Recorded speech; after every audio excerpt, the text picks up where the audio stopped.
Oh, just the mundane, like, oh, do I sound good? Just like Yeah, all of I that. probably should click the button early sometime and just completely let it run Yeah, while that would be really funny if you just hit the start streaming now without letting me know. That would be a hell of a I, thing. I would be kind of fun if I did that.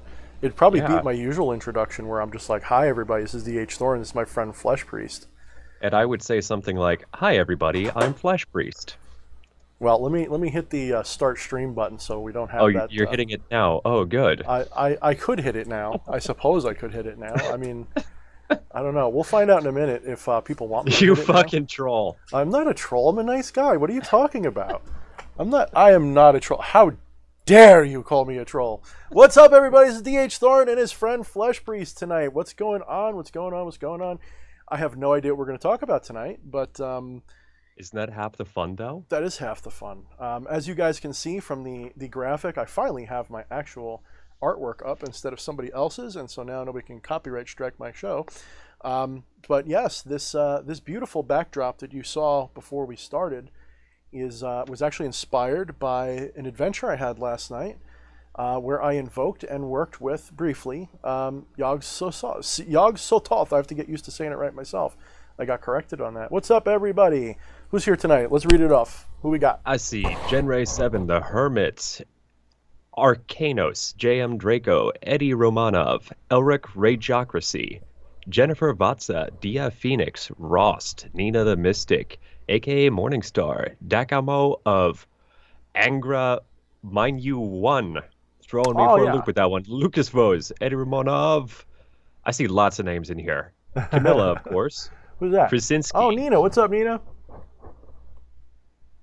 all these lovely people. Scarlet Bales. I feel like once again we're playing Romper Room, and I got my magic mirror, and I'm going. I see Lucas and Sally, and I'm dating myself again.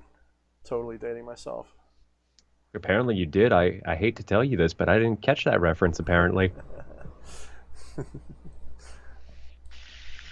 Oh, they're calling you General Flesh now. No, I didn't earn that upgrade. I'm quite happy just being a minister. Thank you very much. Got my card and everything. Actually, Eddie, Nyarlathotep is the key. Yog-Sothoth is the gate. Yog-Sothoth is the gate. Yeah, I gotta say it right. I'm the one sitting here telling people how to say it, and I get it wrong. Yeah, for those of you who have a copy of Become the Maelstrom, I'm gonna actually make you go away for a minute, Flesh Priest. Oh no. You're gone. Goodbye, everyone. Yep, he's been faded in. So for everybody who can now see at the top right of the screen, if for those of you who have Become the Maelstrom and have a copy of that and understand Sigil script or want to look it up, that is actually an invocation that I got for him to be repeated until rapturous ecstasy has been achieved and trance ecstasy has been achieved. So for those of you who know what I'm talking about, that is for you. A little bit of insider secrets. For everybody else, you're going to have to wait until I do my demon in review for this. There we go. Flesh Priest is back. So if you guys want it, Why did you put me in the dark? Yeah, put you in the dark. Yeah. Yeah, you like it in the dark. That's where we keep the stool. You know what's on the stool, don't you? I think I like the stool. So with the demon in review, I will, of course, reveal what that means. But if you guys want to get that early, bust out your Become the Maelstrom and use the Sigil script section, and that will give you what you need. Let's see. You're gonna make me code break now? It's not a code. It's just it's just letter algebra. I'm just replacing letters. It's nothing. That's still a cipher. I don't know what kind of friend would make the other decrypt ciphers Gee, in I their don't know. free time, like Gee, some kind of I a don't know. jackass. At least you were nice enough to give me how many digits off it was. With one of them, the other one I still don't know. I was trying to read that one. I got half of it. I don't know what the hell it says. So I hate you now. You know, if you were a real douche, you would actually do every word would be a different number cipher, and I would just have to like go one and it'd be totally Oh, that would insane. be fun. That would be For anybody insane. who wants to see a bunch of fucking weird, glitchy ass shit and try to decrypt ciphers, go to Instagram where I now have a profile. Kill me. He sucked me in with the damn lightsabers. I did. It was good stuff. Well, now that you've seen them, you can turn it back off again. You don't have to be there. I know you hate people almost as much as I do, except I'm willing to be friendly with them because some of them are cool. whereas you seem to just hate everyone. I'm just kidding. Yeah, so that kind of inspired my little setup for tonight. I think we got a little bit of a lens flare there. It looks pretty cool. I like that. So, yeah, so how's everybody doing tonight? What do you guys want to talk about? I think we're going to do some live call-in in about an hour. So we will the way we're going to be doing this is we're going to be doing first come, first serve, and we'll announce it when we feel like it. And when we announce it, then you can start jumping in line. So you're going to message the gentleman that's on screen right now at the top right. It's going to say, want to call in live, search Flesh Priest on Skype and send me a message, but only when I announce it. Otherwise, it's not going to count, because otherwise we'll be sitting here in for that hours. Case, I'll remove that right now. But yeah, I did tell a couple people who messaged me and we didn't get to last time that I tried to put you at the top of the list, but we're just going to do it first come, first serve. There's not going to be holdovers. Yeah, because otherwise it'll end up being like, are they here tonight? And blah, blah, blah. No, we're not going to do that. So it's just going to be just like any other call-in show. If somebody calls in, the night you call in is when you get in, and we'll be doing this pretty common from now on. So somebody go wake up EA or JD. They got to call in too. They're kind of missing tonight. I don't know where they went. So let's see. All right. So as I was talking about today on my Facebook page, I had worked briefly with Yog-Sothoth last night. And it kind of came on me like out of nowhere, because I've been working with Leviathan, and just something struck me, like I just felt like doing it, and that's usually the best time, it just, something came through. And, the cool thing about Lovecraftian spirits is you really have to be comfortable with working with the unknown and the unprovable. There's literally no evidence that they exist. There's less evidence that they exist than there is for even the Goetic demons. Like, there's a lot of people who work with them. And there's a lot of people who work with the Lovecraftian entities too, but you really have to be comfortable with, for lack of a better word, fantasizing the avatar in the astral space in which you interact with them.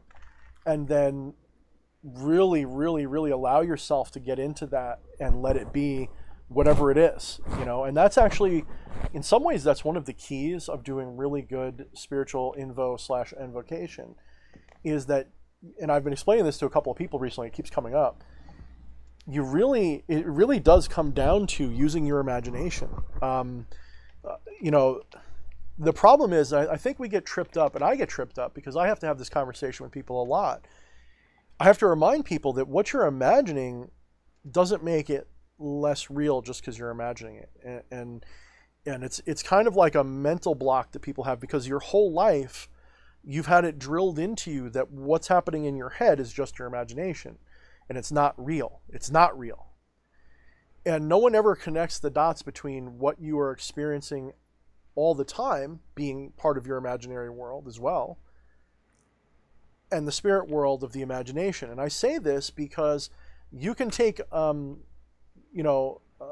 tests for your attention to see where your attention is.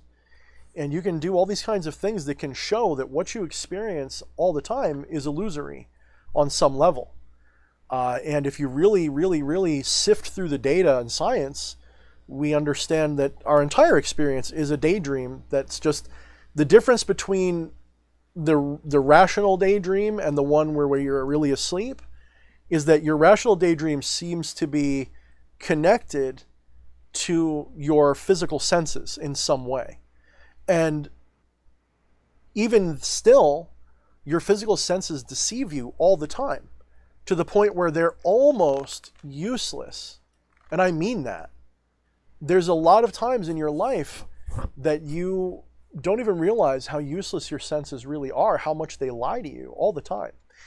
And one easy piece of evidence for this is when we look at how animals see, because a lot of them have different senses than we do. So you have like a deer, for example. Why is it you can go hunting deer in a bright orange vest? Well, because they don't see that color. So their senses don't show them the same reality that ours sees. So you can wear a bright orange suit with the right pattern on it, and they'll see the pattern, they won't see the colors. Well, your personal experience is not unlike that. It's just you're not aware of what you don't know, so you don't know what you are imagining. You don't realize that every moment of your life, your brain will actually create images for you before they happen. This can be proven with a little test where they have a dot that goes around in a circle. And they have a test where they can actually, they will trick your brain where they'll stop the image and make it go backwards. And you will actually see an after image that does not exist of that dot moving one more space ahead of where it should be. Notice your brain will keep it moving even though it's not supposed to. You'll see an after image. And they can prove that it's not there, and you go, oh. So your brain actually predictively creates the things that you see as much as it responds to it and creates it receptively.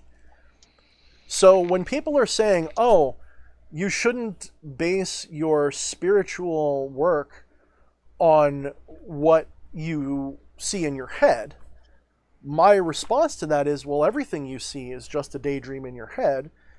It's just that you kind of place on a higher spectrum of importance the ones that these senses tell you. And they're not wrong. They're not entirely wrong for that. But that only applies to the material world. So if we're talking about driving a car, then yes, I'm going to go by what my senses tell me primarily. And my intuitive imaginary senses are still very important though, because don't I have to imagine the potential oncoming car that I don't see? Don't I have to intuitively know that there could be a problem in the road and I better slow down when a turn's coming? Aren't there things that are predictive, that are intuitive, that are imaginary, that become real? Doesn't our brain already predict the future? Of course it does. So what I'm trying to tell you is that when you're doing your spiritual invo / evocation, your imagination is one of the most important things you can have. I'm going to put it, if we're talking about a spectrum of 1 to 10, the ability to, not necessarily visualize, because I do have a problem with visualization, but your ability to imagine the thing in whatever form your imagination works through is a 9, if not a 10.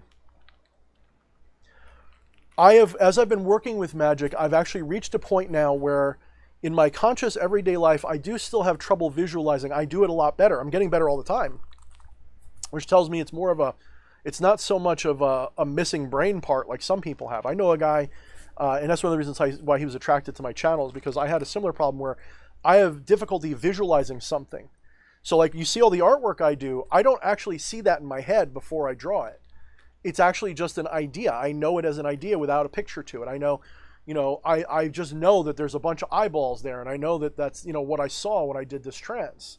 But I don't see it in my head unless I'm doing a deep trance. When I go into a deep trance, then my physical senses and my mental awareness, somehow there's they merge, or the physical senses shut off, or whatever happens, and now my internal mind, my third eye takes over, my brain, my dream brain, and I start to actually see things. Sometimes it's only flashes, sometimes it's very vivid, and this was pretty vivid. This was pretty good. This was a situation where, whoop, I got a beep. Let's see who that is. Let's see who it is. That's anybody important. Oh no, we're good. I know who that is. Let me see. Let me respond to that. I'm getting kind of distracted by this. I don't know if that was directed at me. Wearing too many hats. No, it's coming actually from me. It's related to the stream actually, so we're good. The person is awesome, so I want them to know they're awesome. That's all I'm going to say. I just responded to them, so they should know they're awesome. So when I went into this Yog-Sothoth moment, Yog-Sothoth, excuse me, habit, stop being stupid. Yog-Sothoth. As I was doing this, essentially I begin with my trance work that I describe, and I'm going to start actually updating the methods that I use, because I think this is easier to teach than just grab a sigil and chant at it for 3 hours straight. I think it's a much better breakthrough technique that I use now. And I think it'll work for more people. So I'll be doing a video about that at some point, and I'll probably put it when I start doing, yes, Dia Phoenix, I will eventually be doing Instructional video courses. It will happen. I know you and a couple people are asking for them to supplement things. I will be doing them. But I don't like to put too much stuff behind paywalls, so it's actually going to be like a companion to my books. So therefore it's like, you know, you're kind of like just expanding on the book stuff. But it's not going to be secret stuff. It's just going to be like my normal videos, just a little bit more detailed, just a little bit more direct, a little bit more structured, you know, stuff like that. And some of that stuff will eventually find its way onto my channel anyway. So it's not meant to be like, oh, here's a paywall and that's the only way you can get this stuff, because I don't like doing that. I really don't like doing that personally. I know it's really good for money. I know it is, but it's not really what I like. The reason I would do it though is because I can't tell you how many people come to my channel and ask questions that I've answered already in my playlists and in my streams and everything else. And I can't expect people, obviously, to watch my entire, what is it? I'm up to like, what, 200 videos or something? I don't know how many videos I got. It's nice just to have a place to go like, hey, you want that question answered? Check out this link. Exactly. And again, people will see like, oh, it costs whatever, $100, whatever it is for it. Oh, there's value there. He must have put extra work into it. This must be the legit, you know, official, the super official version of everything. So, but for those of you who don't want to deal with all that, go through, I have everything in playlists. I don't have it all maybe structured perfectly, but I have my regular playlist, my occult playlist, my live stream playlist, my demon in review playlist. Pretty much everything I talk about that would be going into a video training course is in all of that. I don't believe in keeping things hidden. I know I'm an occultist, but I'm like a reverse occultist. I like to study the hidden and then make it available. And I've found that things that are hidden intentionally remain hidden even when you share it, because people just don't get it. So it's kind of interesting. If there was a reason to keep it hidden, people still don't get it anyway, even if you share it publicly. So you know, that seems to be the case. I don't know if that's been anybody else's experiences, but yeah. So I will eventually be putting out a for free video talking about this technique that I do. And it's very simple. I could describe it in 5 minutes, but I think it'd be better to demonstrate it with a video. So I'll probably be doing that soon. And there will be a demon in review coming out soon for, and I wouldn't even call him a demon. Would you, Flesh Priest, you're a Lovecraftian fan. Would you call Yog-Sothoth, would you call that a demon? I would not classify him as one, no. Like, not even close. I mean, I could see where, you know, I could draw similarities. Like, I could definitely have an argument with somebody over, does this qualify? Like, well, here are the parallels, but no, it's its own distinct flavor of juice. Mm-hmm, mm-hmm. So let's... It'd be like if I wanted fucking apple juice and if I just said, give me fruit juice and somebody handed me a can of tomato juice. Like, no. Well, technically it's true though. That is fruit juice. Tomato is fruit. But that's not what I'm asking for though. That's not like that's not the understanding. Well, like, if you asked for berry juice and I gave you cucumber, would you be mad? Yes. Why? Because that's not that is a berry. It's malicious compliance. You complied to the letter but not to the spirit. So if you said give me berry juice and I gave you strawberry juice, I'm not giving you berry juice. That's there's a word for that. It's a compound, it's an aggregate seed or something like that. It's a different word. It's not a berry. So it's not a berry. I'm not giving you berry juice at that point. So I'm trying to rip down the way that we fleshy mortals just try to put everything into a box. That is even though I just argued that certain things belong in different boxes. That's exactly what I'm doing. That's why I'm always asking you, is a hot dog a sandwich? I say yes. It's a chaotic sandwich, but it is a sandwich. Yes, it is. Yeah. Is cereal soup? Yeah. Yeah, cold soup. Now, for those of you watching, are we just having fun, or does this have a metaphysical purpose? That's the fun question. I wonder if you guys realize the metaphysical purpose behind this conversation I'm suddenly having. The world may never know. Do you want to know? Let me see. Flesh Priest, you are my student tonight. Do you know the metaphysical? Yeah, get me an apple. I need an apple. I can't eat it because I'm on keto. But what is do you have the desk where it swings over and you write on it? What is the metaphysical purpose of this conversation we are suddenly having about cereal being soup and berries and hot dog sandwiches? Well, DH, is it about demons? Oh, no. You're wrong. Wait, let me get I got a ruler right here. Put your hand out. Put your hand out. There. Okay, well, now I gotta do the stream with a boner. Thanks. Ooh, wait a minute. I should not be getting you hot. That is not good. You have to tweak that setting. Hold on. I think we're on a record. How long have you been streaming now? 19 minutes already at the weird part of the stream. I think it's just going to get weirder from the beginning. Okay, so I guess if you can't guess, the reason this is an important topic is to show the absurdity of symbolic language.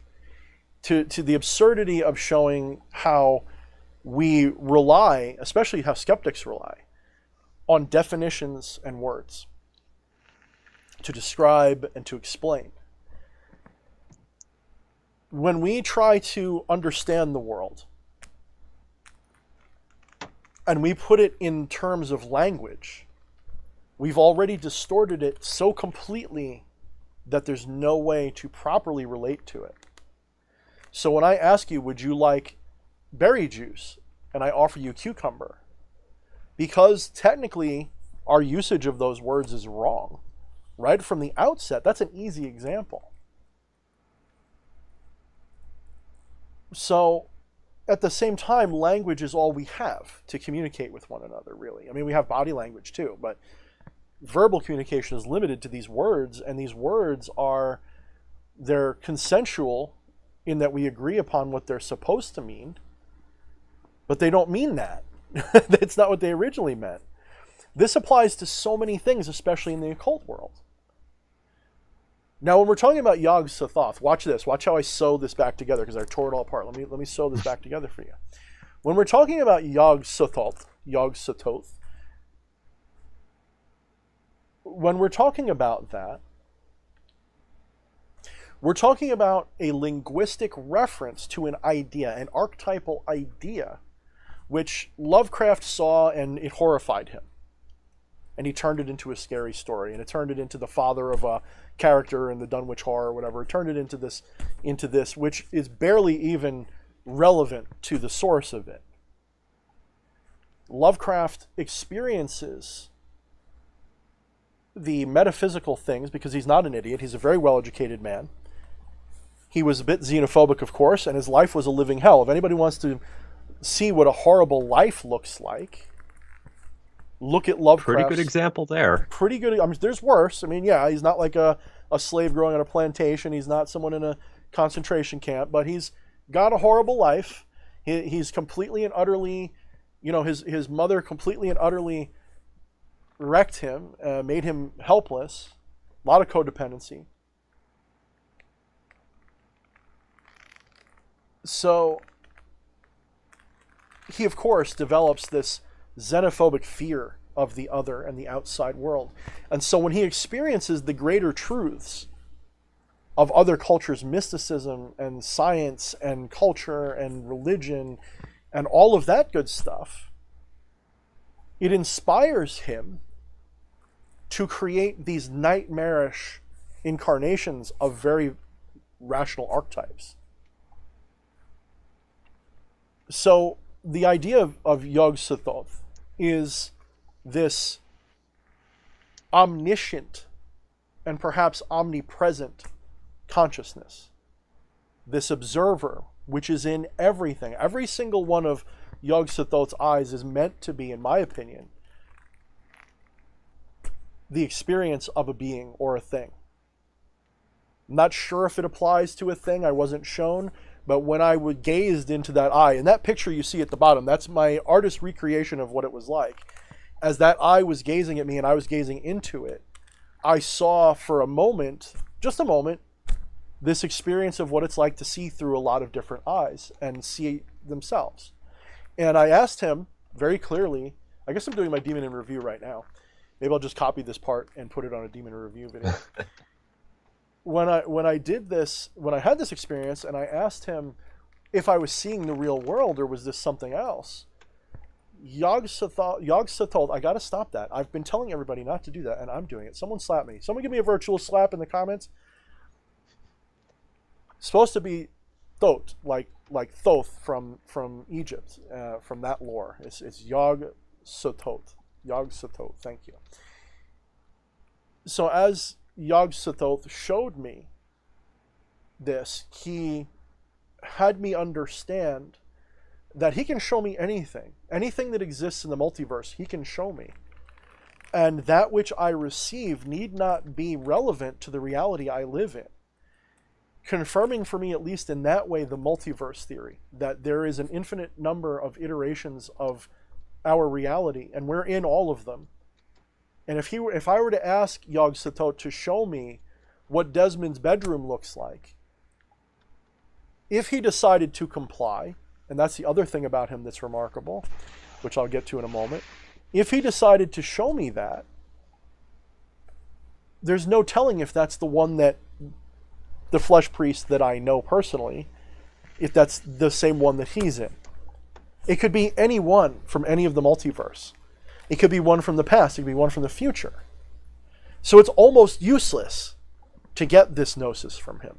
And he is a bit of a mad being. He's not the type who's going to just give you what you want. So like if you work with a being like Balaam, who had love for divination, because he's a lot more likely to be cooperative when he gives you something. Yog-Sothoth is likely to just give you what he wants you to know. But he is, I would say, a supreme being of divination. Supreme. However, you cannot command.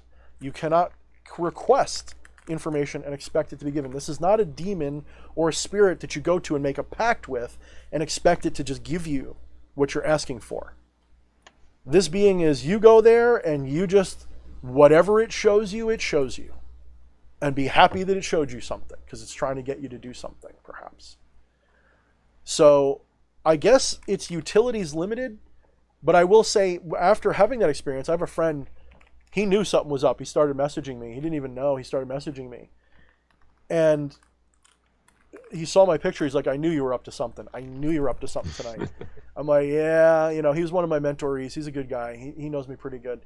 And he could tell I was buzzing. Like I had that buzzing gnosis again. I couldn't put my head to sleep, and my brain just would not stop. I just was constantly, I was writing stuff. I have several pages of gnosis, and I can even just give you a glimpse just so you can see. I'll show you the difference. This is something some of you may have experienced before in your own work. I have a real problem with handwriting normally, and I really do. And so this is my neat handwriting. Can you guys see that? Is that clear? So that's my reasonably neat handwriting, okay? And I was doing my chart with that, by the way, for those of you who are interested. So as I'm doing that, as I'm writing this stuff, I'll give you another example of like halfway decent. I'm doing, just to show you it's not a fluke. So I'm learning different magical languages, of course, or at least I'm recording them for later use. So it's pretty cool, right? My handwriting's bad, but it's not horrible. Wait till you see what happens when I get on a roll and I'm in Buzzland, okay? This is Buzzland. That's Buzzland. See the difference? This is, you can't, this is like stuff you can't make up. So this is Buzzland. I can't be neat for my life. Like, I just can't be neat for my life. And it's just, I'm scribbling chicken scratch, going too fast. My hand hurts. I'm like, look, it just gets worse and worse, and I'm just like losing it completely. So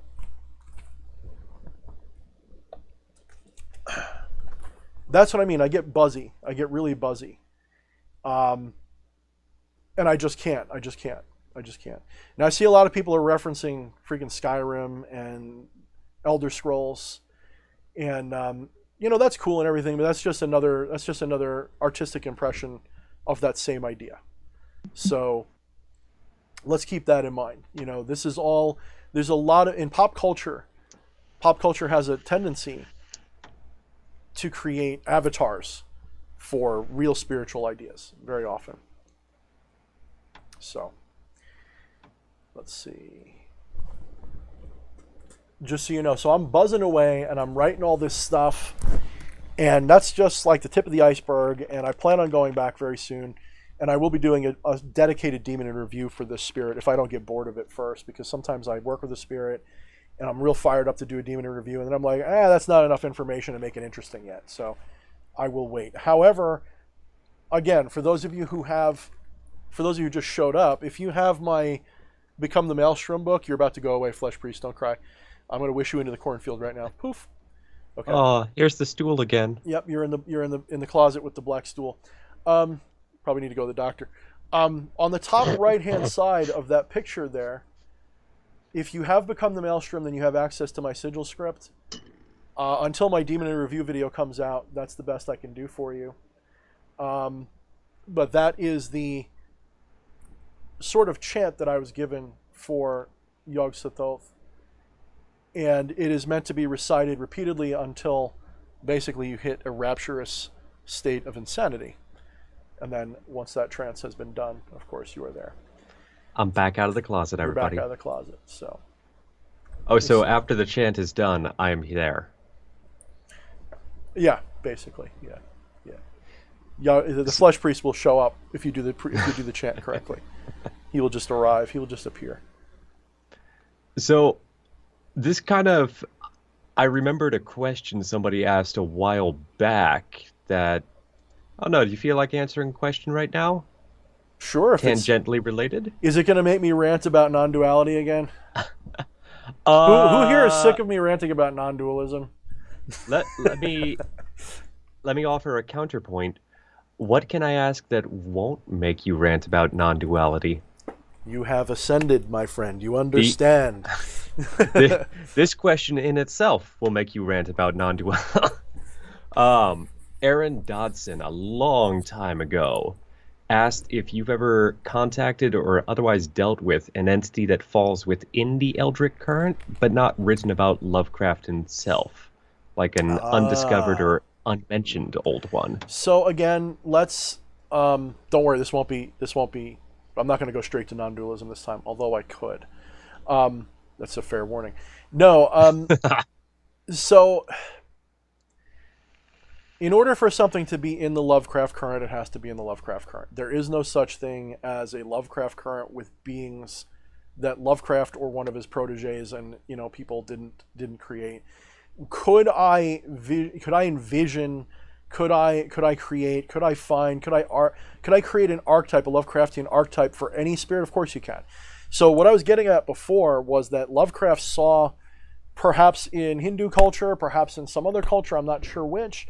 Maybe he just got freaked out by the all-seeing eye of providence, because that's like a gateway with an eye behind it, and I use that symbolism as well. That's also Legion's symbol, but his is the shadowy side of it, not the light side. His is the dark side of that image. So the idea that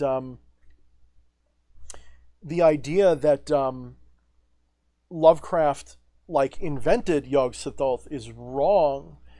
It's more along the lines of he saw the archetype of the all-seeing, all-knowing being, and then envisioned what that would be as a cosmic horror, because in his terror of the other and the outsider and the xenophobic fears he had, and his own agoraphobia that he had and all this kind of stuff, because of that, he actually maybe in some ways saw the mystical infinite in a more rational way than some of these love and light people do. Love and light people see the all-seeing self as glorious and wonderful. Well, there's also something terrifying about that. The ego finds that excruciatingly terrifying, to think that the ego is not real and that each one of us is just the eyes for a much bigger entity can be terrifying. And I'll tell you why it's terrifying. It's very simple, actually. Think of all the stuff you do to your body because it's going to heal, or you just don't care because it's not your brain, it's not your experience necessarily. You'll take risks with your fingers. And I mean, even though you don't, because nobody wants to get hurt, right? Still, even though you don't want to get hurt, we still take risks with our body parts that we would never take with our mind, right? We would never risk putting our brain next to a buzzsaw. But we'll take our fingers and run that shit right with a piece of wood to chop a piece of wood in half. Flesh Priest can relate. Yep. how much would I have to too pay close you to to home. do that with your forehead instead of your fingers? Probably exponentially, trillions of dollars by comparison to what you would do for your fingers, right? Like, I lop off right? So your ego knows that if the ego is just an appendage for a much larger reality, then it knows that it doesn't have as much importance and it can be flushed in a way. So it fears that knowledge. It fears knowing that it is insignificant. And so Lovecraft rightfully saw that as a terrifying idea and creates what? Horrible cosmic horrors to represent greater truths. So is Lovecraft just personifying ideas? Maybe.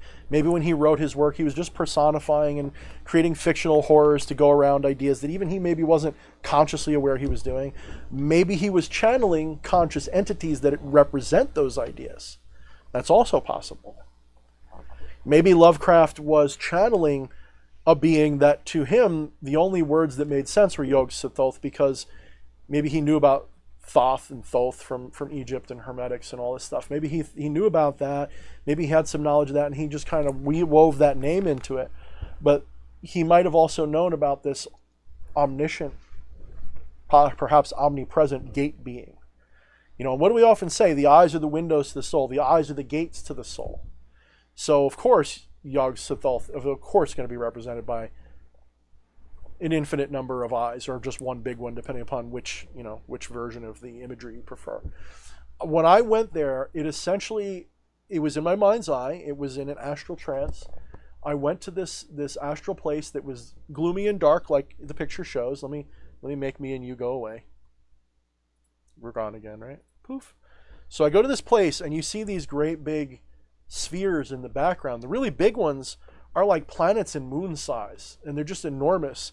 And it's just like an infinity of them.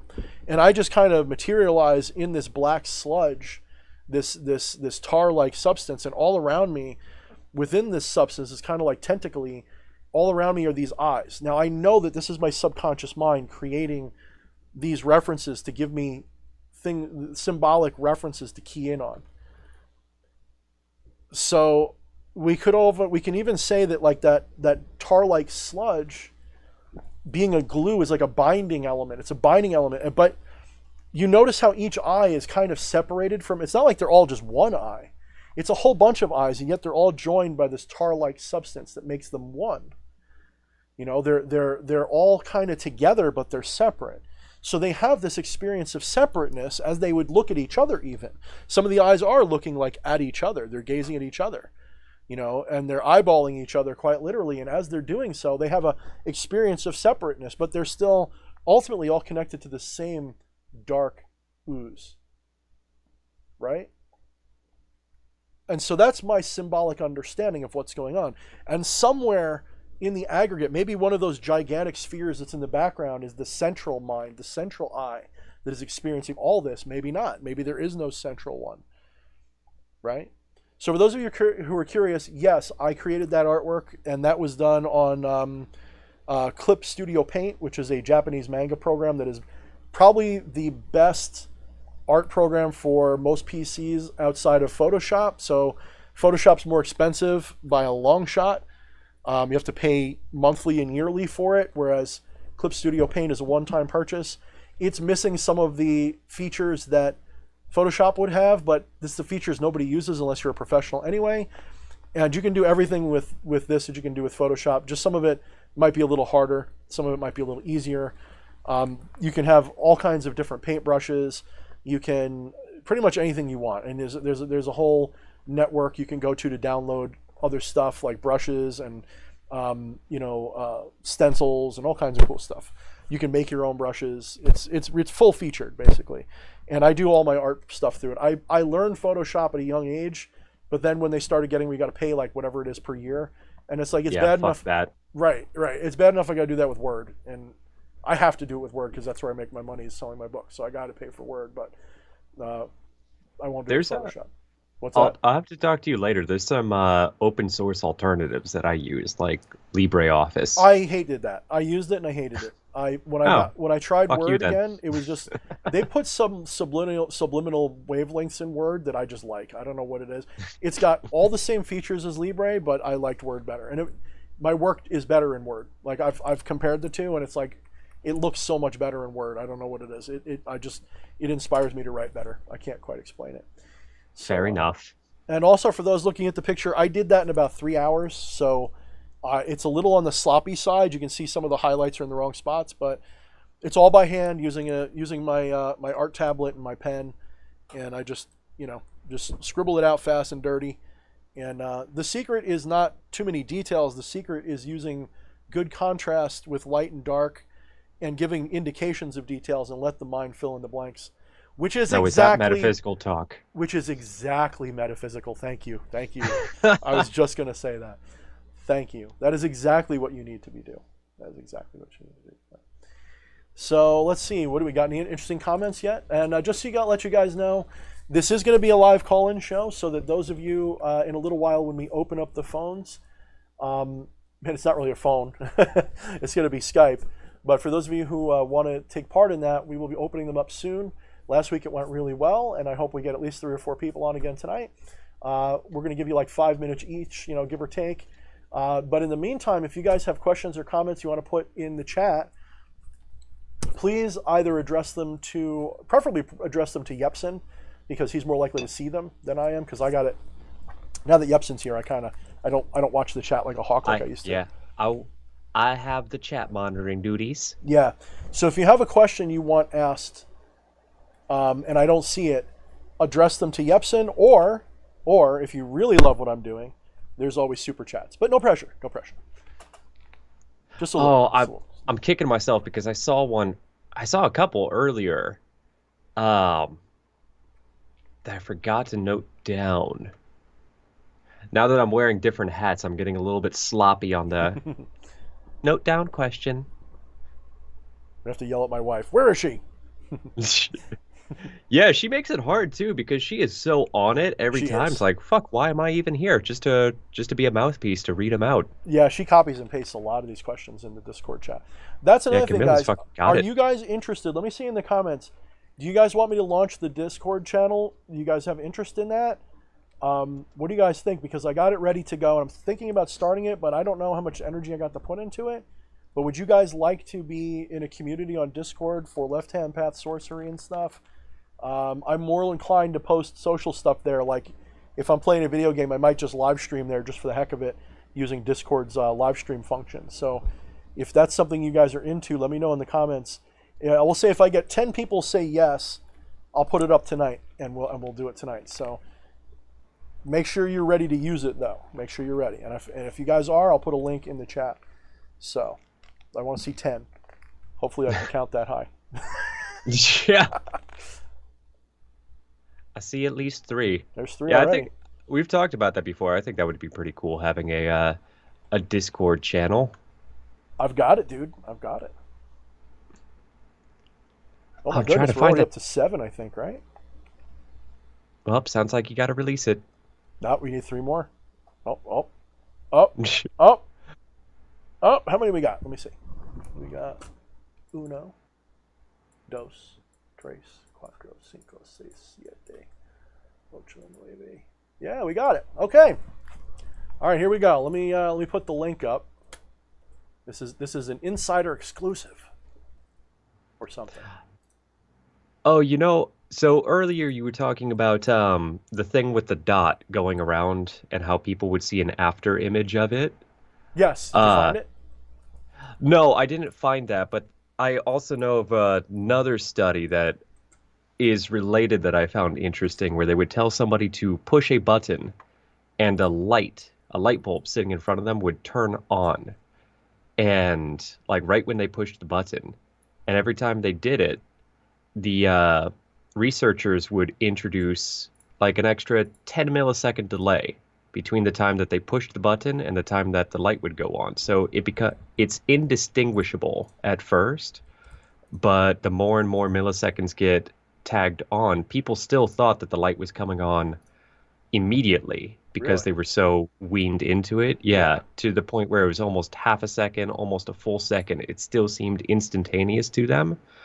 And at some point, the researchers would take all of the delay off to where it actually was instantaneous again, and people would swear that the light turned on before they hit the button. That's whack. Yeah, I believe it though. I think I've seen that before now that you mention it, but that is whack. I mean, just to think, right? All right, let's see. Let me kill that. What are your opinions on Randonautica? Randonautica. Oh, hey, somebody's talking about Secret World Legends too. Who's Eddie, that? you're my guy. Who's Eddie that? Romanov, you're my guy. Who did that? I want to highlight their name. Where is it? Whoever said that, you better join Discord because we love that freaking game. Eddie Romanov, all right. At last, my dream of a Secret World Legends cabal of actual cultists can come to fruition. Motherfucker, I've got all gold gear in there. I will fucking play.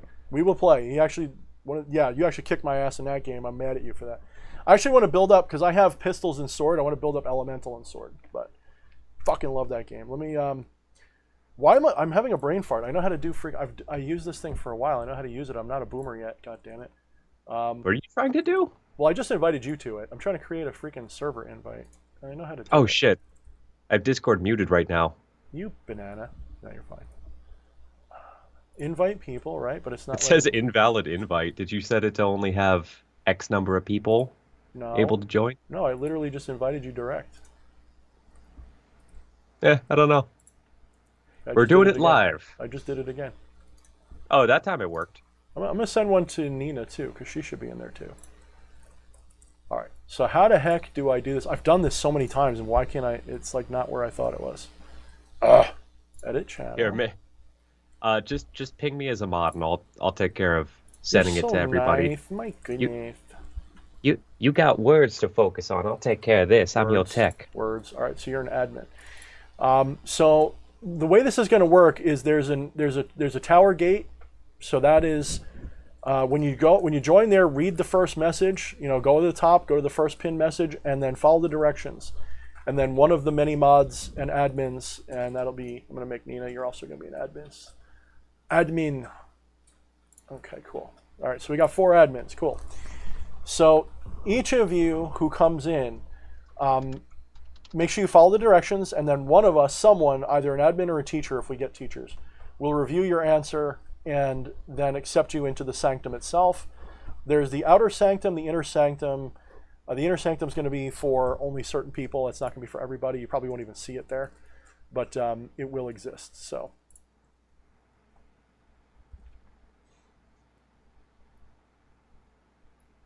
Let's see.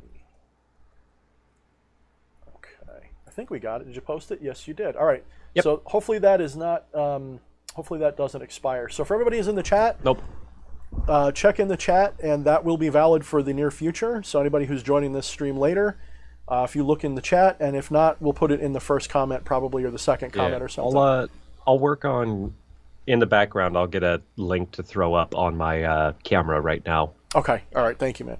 So, yeah. So if you guys are there, I'll be looking right now to see anybody who's joining right now, I will just accept you. So if you jump in right now, you will be given the entrance. The one of the chosen. Yeah, cool. Wow. 1, 2, 3. Cool. So somebody was asking what your opinion on Randonautica is, and also somebody had a question about Lilith, and if you can explain the RH negative bloodlines connection to her. You know who knows more about the RH than anybody? Well, not anybody, but anybody I know personally is my wife, because she's RH negative, and that is something that really is interesting to her. Tag Camilla in the comments. Yeah. She can potentially answer stuff for that. Maybe she'll just poke her nose in. But all right, so if you guys are in the Sanctum of Shadows already, I will be adding channels. I would like under server suggestions. If you guys are new here and you want to add stuff, you want to put stuff in there, by all means, make your suggestions in server suggestions, and I will add more rooms. I will eventually be adding different voice chat rooms and things, but for now it's just the 2, and one of them you probably can't see. So That will be for like when we do. I might actually do at some point meetings through there. We'll see. What's the limit on how many people can be in a voice chat? Do you remember, Des? I don't think there is a limit. Let me see. I know you can set limits, but I don't think it's by default. I don't think it has one. Because I remember there's something that you have to pay for to unlock to make it so you can have more, but it might be like the member count or something. I don't remember. Might be. I don't know.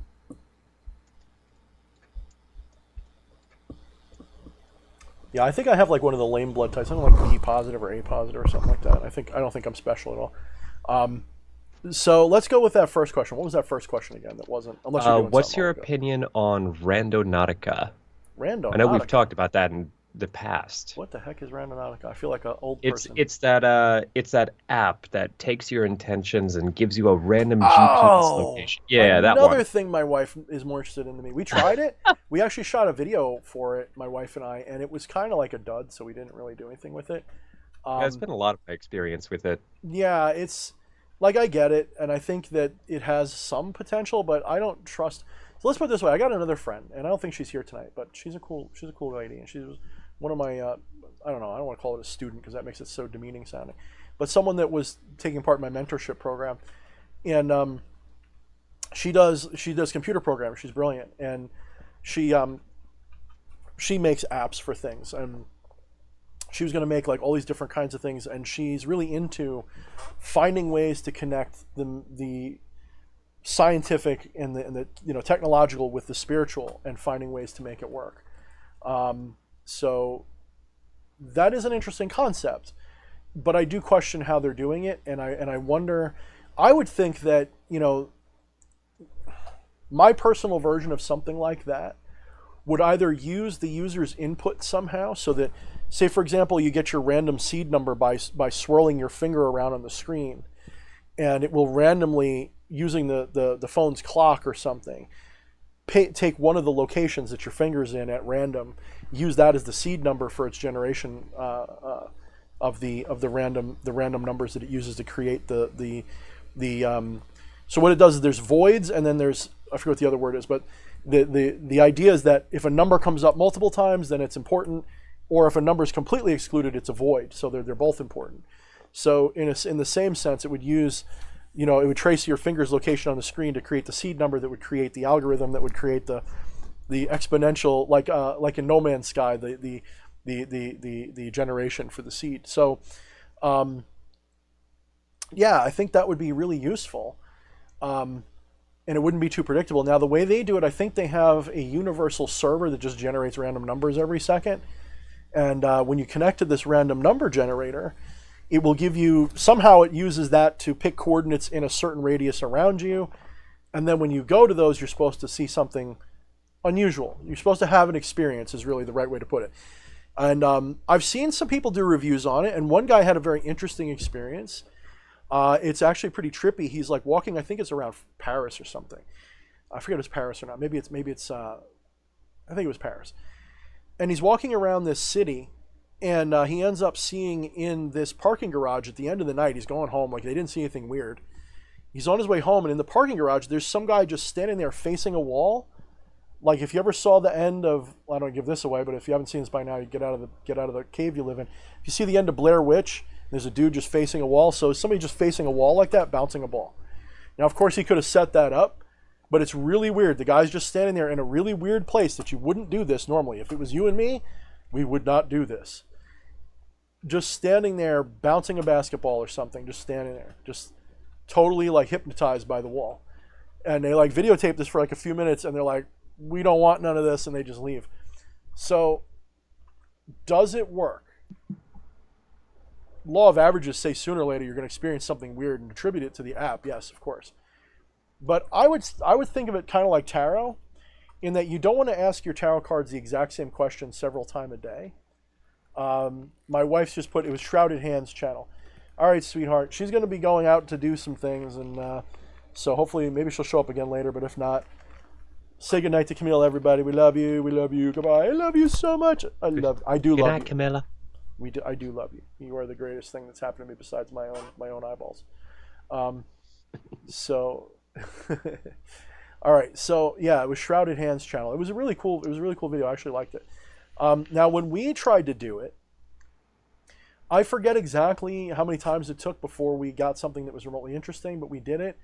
And we were trying, I think we were looking for secrets or shadows or something like that. And it gave us the coordinates for inside a location, which is actually part of a top secret research company that is operating on Long Island where I am. And it's not where they do any of the actual work. It's like one of their offices though. It used to be where they had a plant, but now it's like just offices. So I guess, but I couldn't go in there to see because where I live on Long Island, it's just, fence to fence strip malls. It's like all strip malls and the suburbs are tight, and you're not going to be going to people's backyards to look for weird shit. So, I think a city might work a little better, but then again, half the time you're going to get something that's in the middle of a building and you can't go check it out, right? So, yeah. Yeah, I can confirm, being where I live, half the damn locations it sends me to are in the middle of the fucking ocean. And my snake is really active again. I'm really happy because my snake was like on a 6-month-long hunger strike. And then 3 weeks ago, I called the pet store. And I was like, what should I do? Like, I know it's 6 months and they can go a year, but what should I do? Is there anything I should try? He's like, well, what's the temperature on your warm side? I'm like, 92. He's like, that's pretty warm, but try 95. Let's see what happens. I'm like, that sounds hot.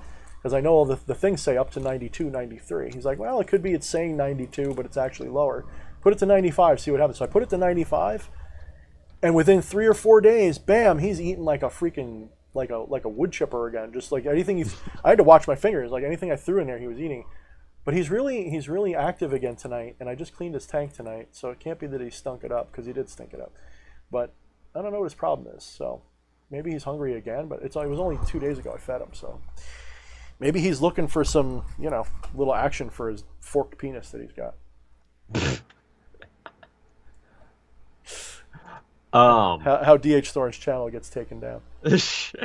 Just talk about what all the scalies are into. When were you thinking of opening up calling?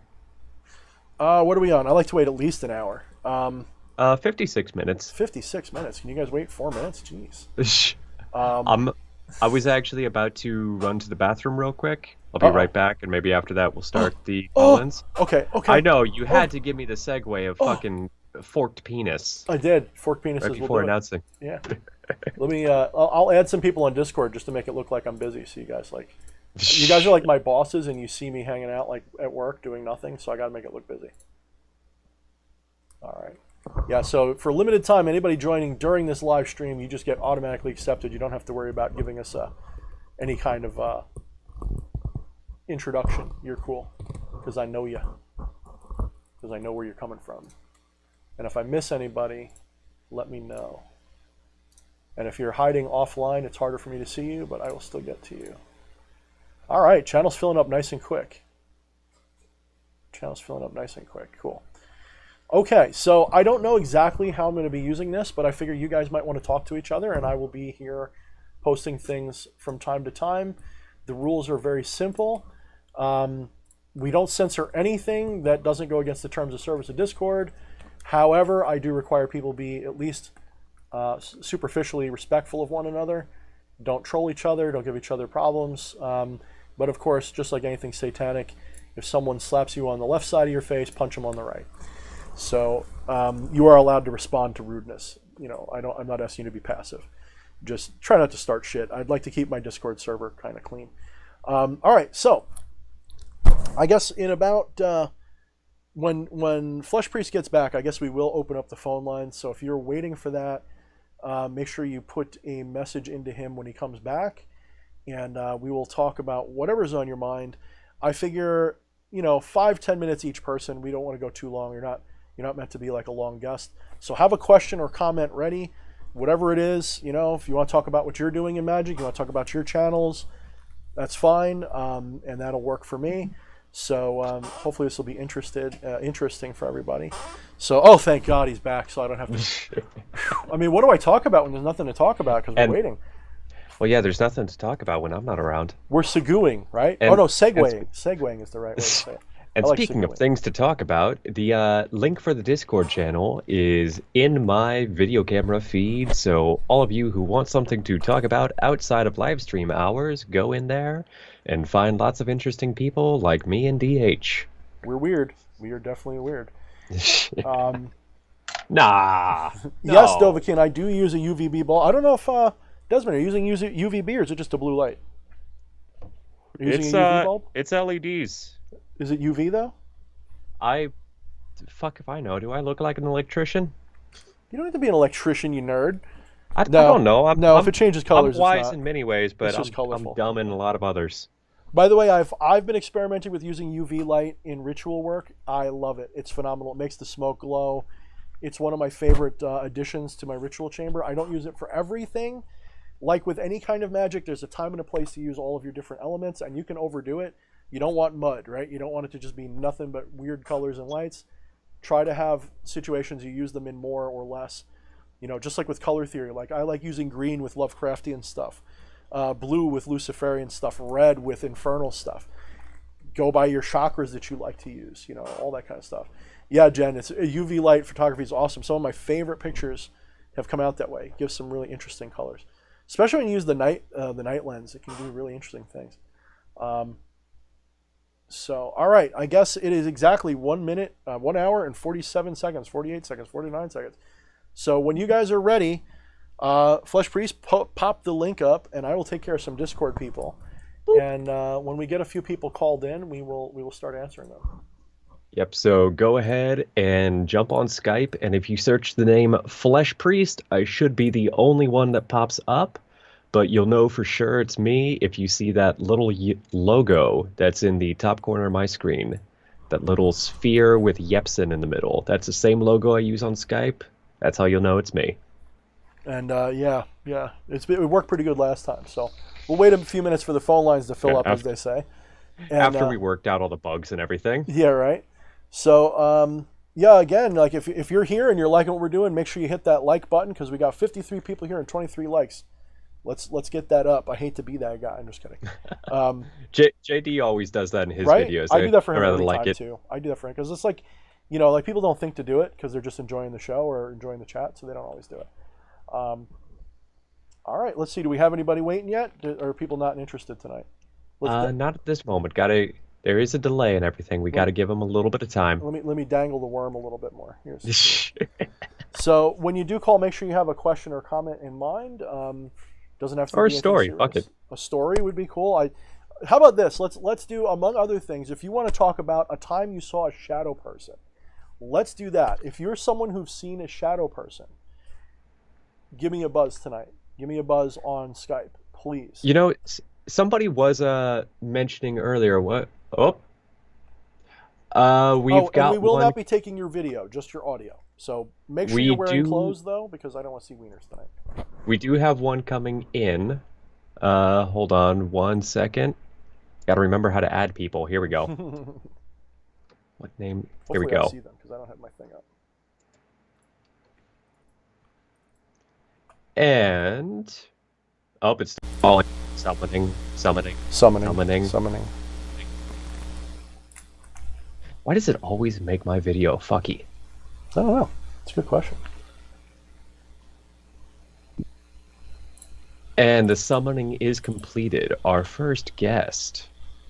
Well, I don't... Are they there? Hello? Hello, CID number. I think they left. Hold on. They called me, and then I gave them a call back. Technical difficulties, working it out. Occupy the airlines. So, I got nothing, dude. It's all you right now. Okay, work faster. Work faster is what I hear. So, yes, if you guys are interested in joining, just message the Flesh Priest, get your name on the list, and we will call you in as soon as we are ready. It looks like they're trying to join again. Hello? Oh, are they? Hello. Oh, hi. The summoning worked now. It worked. Uh-oh. Okay, so I don't have you on. Chat. Dia Phoenix. Oh, that's who it is. Is that Dia Phoenix? Yes. Hi, Dia. How's it? So mute us on YouTube if you haven't already. I already did. Cool. All right, perfect. So what's up? You're always saying hi to me, and you're always so supportive. What's going on? What can we do? Okay, so I do have a technical question that's kind of an elementary question that, most people are probably going to think, oh, dear, you should have figured this out by now. But, okay, so I am a Satanist, just so you know. Mm-hmm. But I'm kind of like you as far as, I'm not theistic, I'm not atheistic. I mean, with the whole non-duality thing. Okay. But at the same time, I definitely identify with that archetype very strongly. Mm-hmm. And so it's an awesome archetype. It really is. I mean, it's one of my favorites. Yeah. But I don't limit myself. Like, I hear a lot of times people are like, oh, well, you can't work with angels and da-da-da. and I mean, aren't those the same people who say that Lucifer and Satan are fallen angels? What's the difference? You're working with angels. I'm just kidding. No, that is true. They do say that. But here's my question. So I know that you understand the nuances of non-duality and polarity insofar as applying that practically in your path. So what my question is actually, do you think that I could be canceling out vibrations or... Okay, good question. Yeah, that's a good question. So in a technical sense, yes, it's possible, because you have to understand when waves interact with one another, if we're talking about resonant frequencies, when they overlap a certain way, they cancel each other out in science. This is actually how there was a helicopter that they had that would fly, and it had a silencer basically on the blades. In fact, that's how your phone works. People who have a rear-facing microphone that picks up the background noise, it actually isolates that sound and deletes it. But another way you can do it is you can generate a sound that's completely the opposite of the sound you're hearing. The right way will actually make no noise at all. You won't even hear a hissing and it'll be gone. It'll completely cancel it out. Phase cancellation. Phase cancellation. Thank you, because you are the audiophile in the group, so you know this as well as anybody. The same thing works with light. The same thing works with any kind of energy. The same thing happens with thought patterns. Okay, if you think about something positive and you start thinking about something negative, you can disrupt your thought patterns, and you can sometimes hit a neutral one. Like, let's say you got depression all the time, right? And you're feeling like total shit. Well, doesn't thinking about a cute little puppy, potentially make you feel better? Not always. Sometimes makes you feel worse, right? But okay. Right? Okay, so that's a good place that you took us to. Yeah. Because that's the thing, sometimes working with the let me just say hyper positive angelic entities will fuel me up for something, and then I will take it into my practice where I can integrate it so that like let's say something oh my gosh, I am so nervous. Okay. Oh, you're fine. Nobody can hear you. I have you muted. No need to be nervous. We're all dorks here. Okay, so if I need to take care of some business, let me put it that way, that isn't positive. Okay. And I can use it for that. I mean, and so it's just... So this is what will happen, specifically with angels and demons. Most of the issue revolves around the individual's perception of those beings. I'm pretty sure a person who comes from an alien culture to the West, like someone who's born and raised Japanese, doesn't know much about Western culture, for example, they might have an easier time invoking both and not having a big calamity happen in their energy.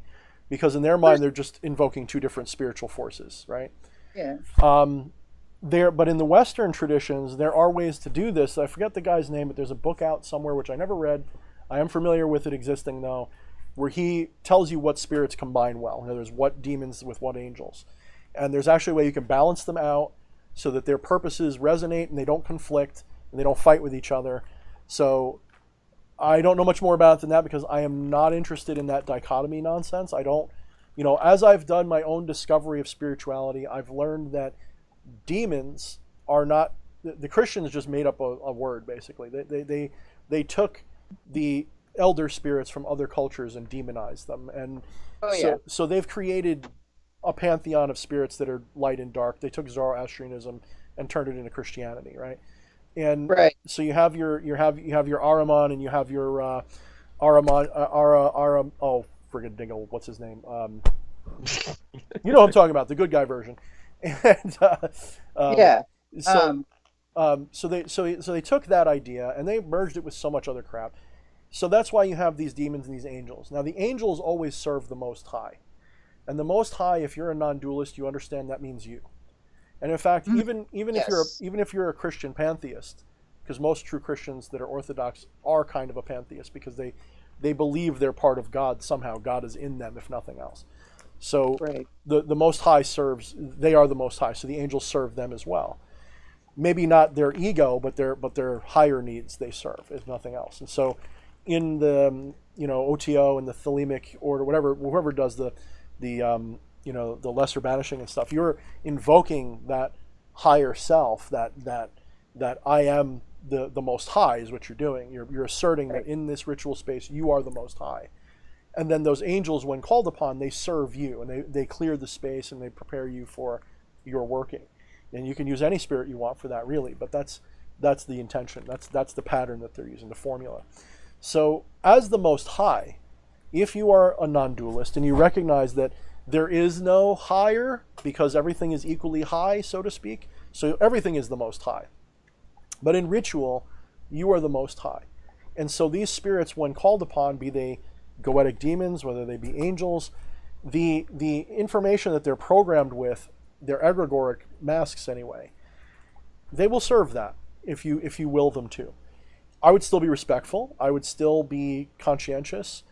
If you come from a dualistic Christian background, or you're a chaot that is invested, because one of the higher ways of doing chaos magic is to, it's not that you should ignore dogma. You're supposed to be able to use dogma interchangeably. You're supposed to be able to switch from dogma to dogma, and while you're using it, use it fully. Don't just be eclectic and add, Vishnu and Yahweh and blah blah blah.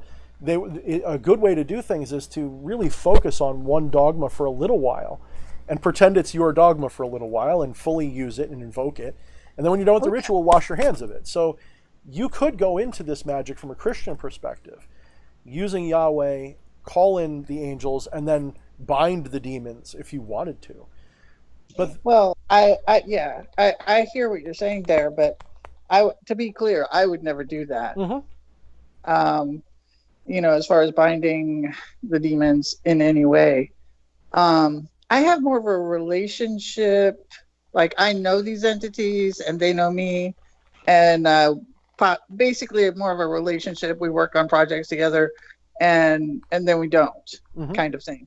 Like, I mean, I am a non-dualist, and that's why a lot of your rants appeal to me, and because you help clarify things that I'm like, oh, right, because I've thought of it, but I haven't thought of it as clearly as you're able to communicate it. When I'm ranting, I'm usually channeling some kind of higher nonsense. But yes, no, I find that word interesting. Like, rants can be a good thing or a bad thing, can't they? Like, oh my God, he's ranting, but I love his rants. Like people... They have a negative connotation, but they are not inherently negative. Right. Well, I mean, I think that with rants, it's like anything else. It's who's doing the ranting. You know what I mean? And what are they ranting about? Yeah. Right. And whether you can follow them or not, because I know that, like, when I'm ranting, I'm very non-tangential. So, or maybe I'm too tangential. Anyway, I get very tangential too, though. I've had to work on that. I've had people say to me, "I can't imagine what it's like being in your brain." I'm like, well, I think that is a compliment, right? To be honest, when I'm ranting, there is no brain. That's actually how you know. If I'm ranting and I'm just flowing, like it's total stream of consciousness, and I'm just going, there's no thoughts, none, zero. My mouth is moving, and I'm listening to it just like you are.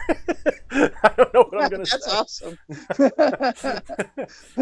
I'm backseat driving at that point. Something's taken over, the higher self, whatever you want to call it. And, I mean, I hate saying it like that because then people go, oh, it's a spirit. Thorne's channeling a spirit. I don't mean it like that. I don't mean like God's talking through me or anything. Right. And as a matter of fact, I would dare to venture that it's more, as far as like the paradigm is more Yog-Sothian. Mm-hmm. Yeah, Mm-hmm, more of mm-hmm, a quantum intelligence. Yeah, very good. That's a good way to tie that in. And that's like what I'm saying is like I've always been kind of tuned. Like I said to somebody this morning, the same guy I was talking to, that when I channeled this being, when I worked with this being, I had like a, yeah, I knew that, kind of moment with it where, and I told him, I'm like, anybody who hasn't sort of at least intellectually grasped fully what it means to be the source, it might screw their brain up. I could see why it would horrify them to see that all of these eyes are their eyes and they're just one little eye in this vast sea of infinite eyes. And, that could blow somebody's brain up. Like I could see them stumbling out of the ritual chamber crying, like not being able to handle it. And I'm not saying I'm special, it's just I'm used to that idea. You're used to that idea. I think you could work with it too, and just because you're the universe, you're the source. Yeah. So you could probably walk right into that and go, okay, yep, cool. So and then go ahead. I'm done. I was just going to elaborate. I was just going to make it more colorful, but go ahead. Your turn. Okay. Well, okay.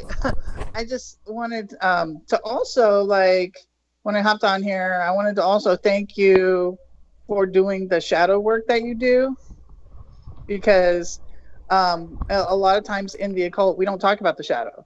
Like, everybody knows that there's the Jungian archetypes and stuff, right?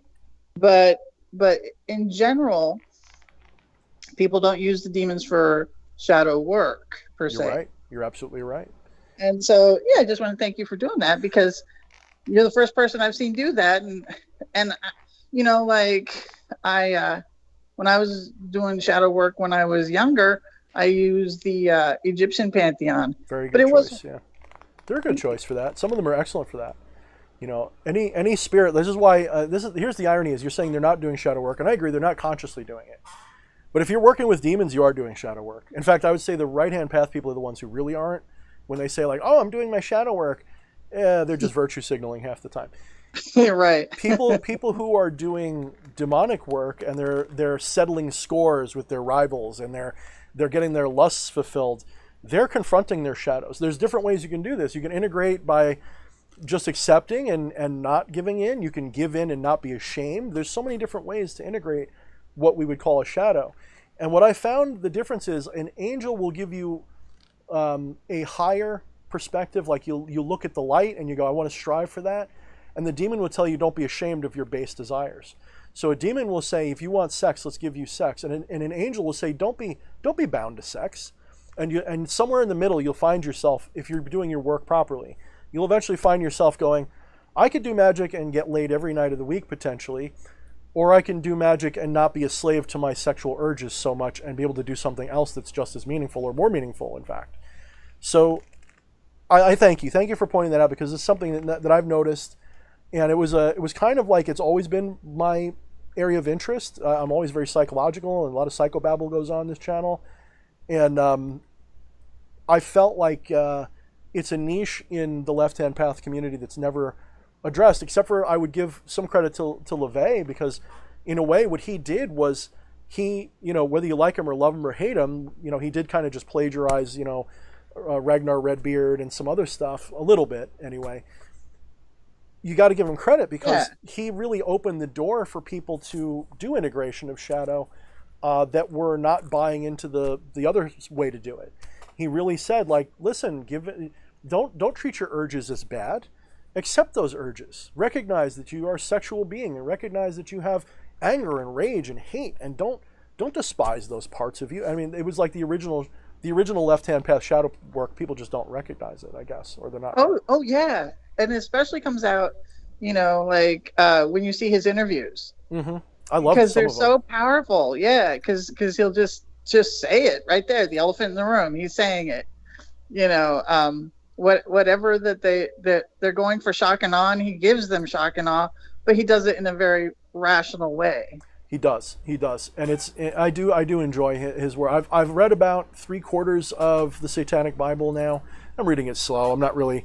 It's kind of like, yeah, okay, I got that. I knew that. Oh, I like the way he said that. And actually, another guy, Johannes von Engelstadt, who's in the chat, we were supposed to read it together. Like, we were supposed to read a chapter or two apart, and I almost blocked somebody on Discord. Sorry about that. My finger's going too fast. If I block you by accident, please forgive me and send me a message.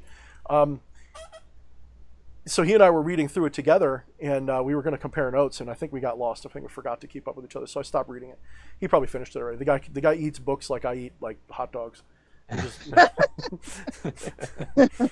So anyway, Dia, thank you so much for coming on. I know you're a big fan and supporter, and I know that you want to see me do stuff, and I'm just getting started, so we'll see what comes out. And I'm not, I want to make a living. I want to make it clear I am here to make a living doing this, but I never want to make it so that my work is secret behind some kind of a paywall. Like there's got to be a happy medium where I can present a video course that offers something that's not on my YouTube channel, but is not stuff that I wouldn't put on my YouTube channel anyway.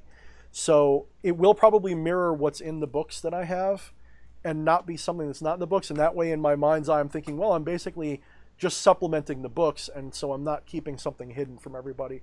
But I will be putting stuff out as soon as I can. I just got to make sure there's value in it. I want to make sure that if I do a video course and it costs whatever, $100 or something, I want to make sure that whatever it costs, that you're happy with it, that it's something that you go, this was helpful to me. I don't want to just make it my YouTube show. So I don't know if that means better production values. I don't know if that means scripted stuff. There'll definitely be demonstrations in there. I've already shot about 4 or 5 videos out of like 10 that I was planning on doing. So we'll see.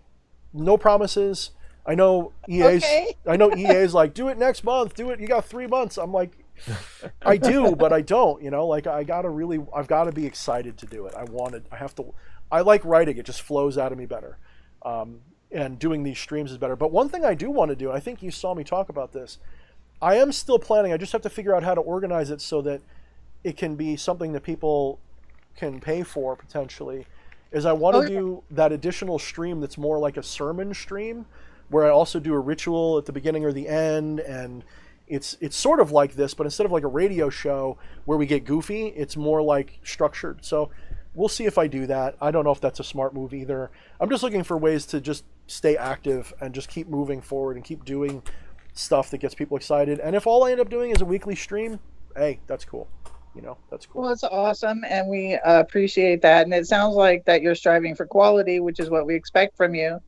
You're not on a pedestal. I can tell you that. Don't put me on one, please. I analyze everything you say because I am a Virgo, and I'm gonna be able to trust what you say if I analyze it and approve. So by all means, analyze. Just give me the benefit of the doubt. If I say the wrong thing, I meant the right thing. No, just kidding. I'm married. I know what to say. That's awesome. Okay. All right. All right. You have a well. I'm gonna turn the YouTube back on and follow the other callers. Awesome. All right. Thanks for having me on. Welcome and thank you. Awesome talking to you. All right. Thank you. All right, that was cool. I don't do this every day, right? Oh, whoops. Oh, we have to kick them out. I hate doing I forget that's my job, and I'm slacking. I'm doing shit on the background here. No. Okay, bye. We love talking to you, but you have been banished. You must leave. Your presence is no longer required. Thank you very much, Dia. That was awesome. Thank you. All right, so what do you guys think of Dia, man? She's pretty cool, right? And she's a nice lady. She's been following stuff for a little while, and I always appreciate seeing her, and it's pretty cool. So who's next? Who wants to be up next? It is fucking awesome being able to actually talk to people that are that we interact with on a week-to-week basis. Yeah, it's like, oh, this is what you sound like. This is like, oh, cool. We're getting more connections. I so agree, and it, honestly, as much as I'm an introvert, and getting a little agoraphobic, to be frank with you, because of this freaking, not that I'm afraid of anything, but like you get cooped up long enough, you don't feel like going out anymore. You just give up. Between the COVID, having everything fucking shut down, and you got to wear a mask everywhere, and all this political bullshit that's going on, I feel like I have no life except for this now. So, which is kind of cool, but it's like talking to people, as much as I loathe it, like if you follow my Facebook, I kind of get sick of answering messages all day. But when I set aside a block of time, hour, 2, 3 hours, where I'm going to be social, and it's my choice, and I'm answering questions, I love it. I love this stuff. So to anybody who's like following me on Facebook and you're messaging me privately with like these crazy questions and stuff, join us on here. This is a much better place to get my feedback. I really prefer to do it here. Because it's kind of like scheduled time. It's scheduled time, right? And I'm going to start making beautiful idea, because I'm not a very scheduled person. I'm not a very organized person. Anybody who knows me, if I were to pan the camera down and show you like the mess that is in my spaces, you'd understand. So, all right. So, do we have anybody lined up, or do you have a comment, Yep. friend Flesh Priest? I don't think I have anything right now. I'll just say that, yeah, the scheduling works really well because, I mean, you and I are great fucking friends, but without a schedule of like, hey, we're going to play games this day or whatever, like, I fucking get lost in the everything. Yeah. There's so much to distract me. There's always another project. The every nothing. I like that word better. I get lost in the every nothing. Okay. I'm just being a dick. We're doing a summoning. Summoning. Okay, who are we summoning? Do I want to know? Summoning. If I don't like you or I hate you. I'm listening to that band in the background. This is pretty epic. Just the fucking folk guitar. I know who it is. I think they are here. I see the name. Have they arrived? Please welcome to the chat, Elric. Elric, what's going on, brother? Of the ODD. What's up, DH? What's up, going on, Flesh Priest? Not much. So I was looking at your picture, and it's kind of funny because last fall I called on Nyarlathotep, and he stepped out of the mouth of madness that looks almost identical to your painting. Really? Okay. It was like a squid, but covered in eyes. That would make sense because all of the outer gods, all the old gods, they have to use Yog-Sothoth as the gate. That's the point. Is they use him as the gate. So the exception though is Nyarlathotep. I liked how you said it too. That was a good way of saying it. That spirit is the soul of the outer gods. It's kind of everywhere already. So it's not excluded from this world like the other ones are. So it can manifest in this world more easily. But so can Yog-Sothoth, and Yog-Sothoth is here already. So that could be why maybe he chose to come through, a Yog gate basically. Possibly that could be why you saw it that way. What happened? So tell me more. So like I was using it for a baneful backup. It was during the whole witch war thing, and somebody was, obviously targeting me and ODD. And so I was like, well, we want to play big guns, we'll play big guns. So I called on Nyarlathotep for reinforcement, and I've only ever channel communicated with Nyarlathotep in the past. Never went for manifestation. And through my mirror portal, when he stepped out of the mouth of madness, it was like a vacuum literally just started sucking the room. Like I could actually see my incense smoke just start pulling towards the mirror. I've seen stuff like that. Like I know a lot of times when I'm doing work with sigils and opening gates with sigils, the incense will flow towards the sigil, at least for a little while, if not the whole time. It's pretty wild when that happens. If those of you who are watching, if that's never happened to you, I hope it does, because it's a really trippy experience. I've never quite seen stuff go completely against the air currents, but I've seen it a little bit. But this one or two times I had it where I had several incenses around the gate. Like I just intuitively put them around, circling the gate sigil I had made. And at some point they just all flowed together and configured there and just came into a big smoke column for at least a good minute or two before it kind of just went everywhere. So that does happen. I can confirm that definitely happens on occasion. It's pretty wild when it does. Yeah. It got to the point to where like there was a vacuum of just air completely. Like it was sucking every bit of air out of the room. It actually felt like my chest was just going to collapse outward. Like I almost felt like my lungs were being sucked out. And when he stood there, he was holding this strange, I want to say like a cube. Okay. Or tetrahedron of some sort. It was like floating in his hand. And he asked, why I've called upon him. And I told him, what was going on, and that I needed him to basically do what it took to undo the threat. Mm-hmm. And he said, basically reading in my mind, what the plan was, like almost kind of like a mental conveyance. He said, do you exchange your madness for theirs? Oh. And I agreed to it. And literally in that moment, it was like every just every trauma I've ever suffered just came back. It was almost like I could feel him pulling it, like you see these extraction videos of people that have drowned, and they're pulling the water out of their, body. It's what it felt like. Like I literally felt like I was going to throw up. Like I was actually beginning to heave, and I could feel him pulling it out, and it just washed over me. It was literally like reliving every single bit. That feeling is very common when you're cleansing chakras the way I do it, is since you're breathing out the negativity or whatever it is that's polluting them, that's clogging them, especially my throat chakra. Like tonight I'm way more mellow because I've been balancing a little bit more. When you're doing that, you can have this feeling of, like you said, almost vomiting. And especially like the upper chakras, because it does tend to go through that part of your body, like you kind of feel it going that way. But you can definitely have that feeling. So maybe you were quite literally, energetic. Like your body was mirroring as the so below part of the as above.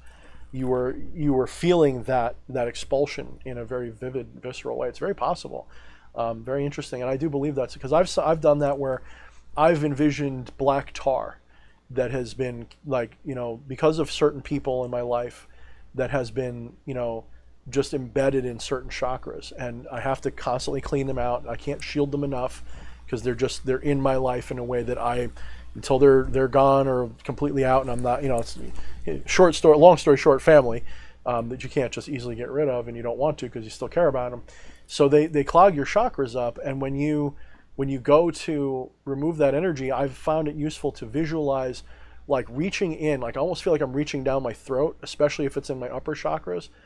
I visualize like I'm reaching into my throat and pulling this black tar sticky sludge off that's like it's worse than glue, but it's like glue in that it stays together. So like if you get a piece of it, you'll get the whole thing, but you gotta pull. And so I'll pantomime and visualize and feel this pulling going on. And it actually helps when I'm wearing these gloves, you get the crackling sound. I'm just kidding. But you pull that sludge out as you exhale. And you do this as much as it takes till you feel the relief come.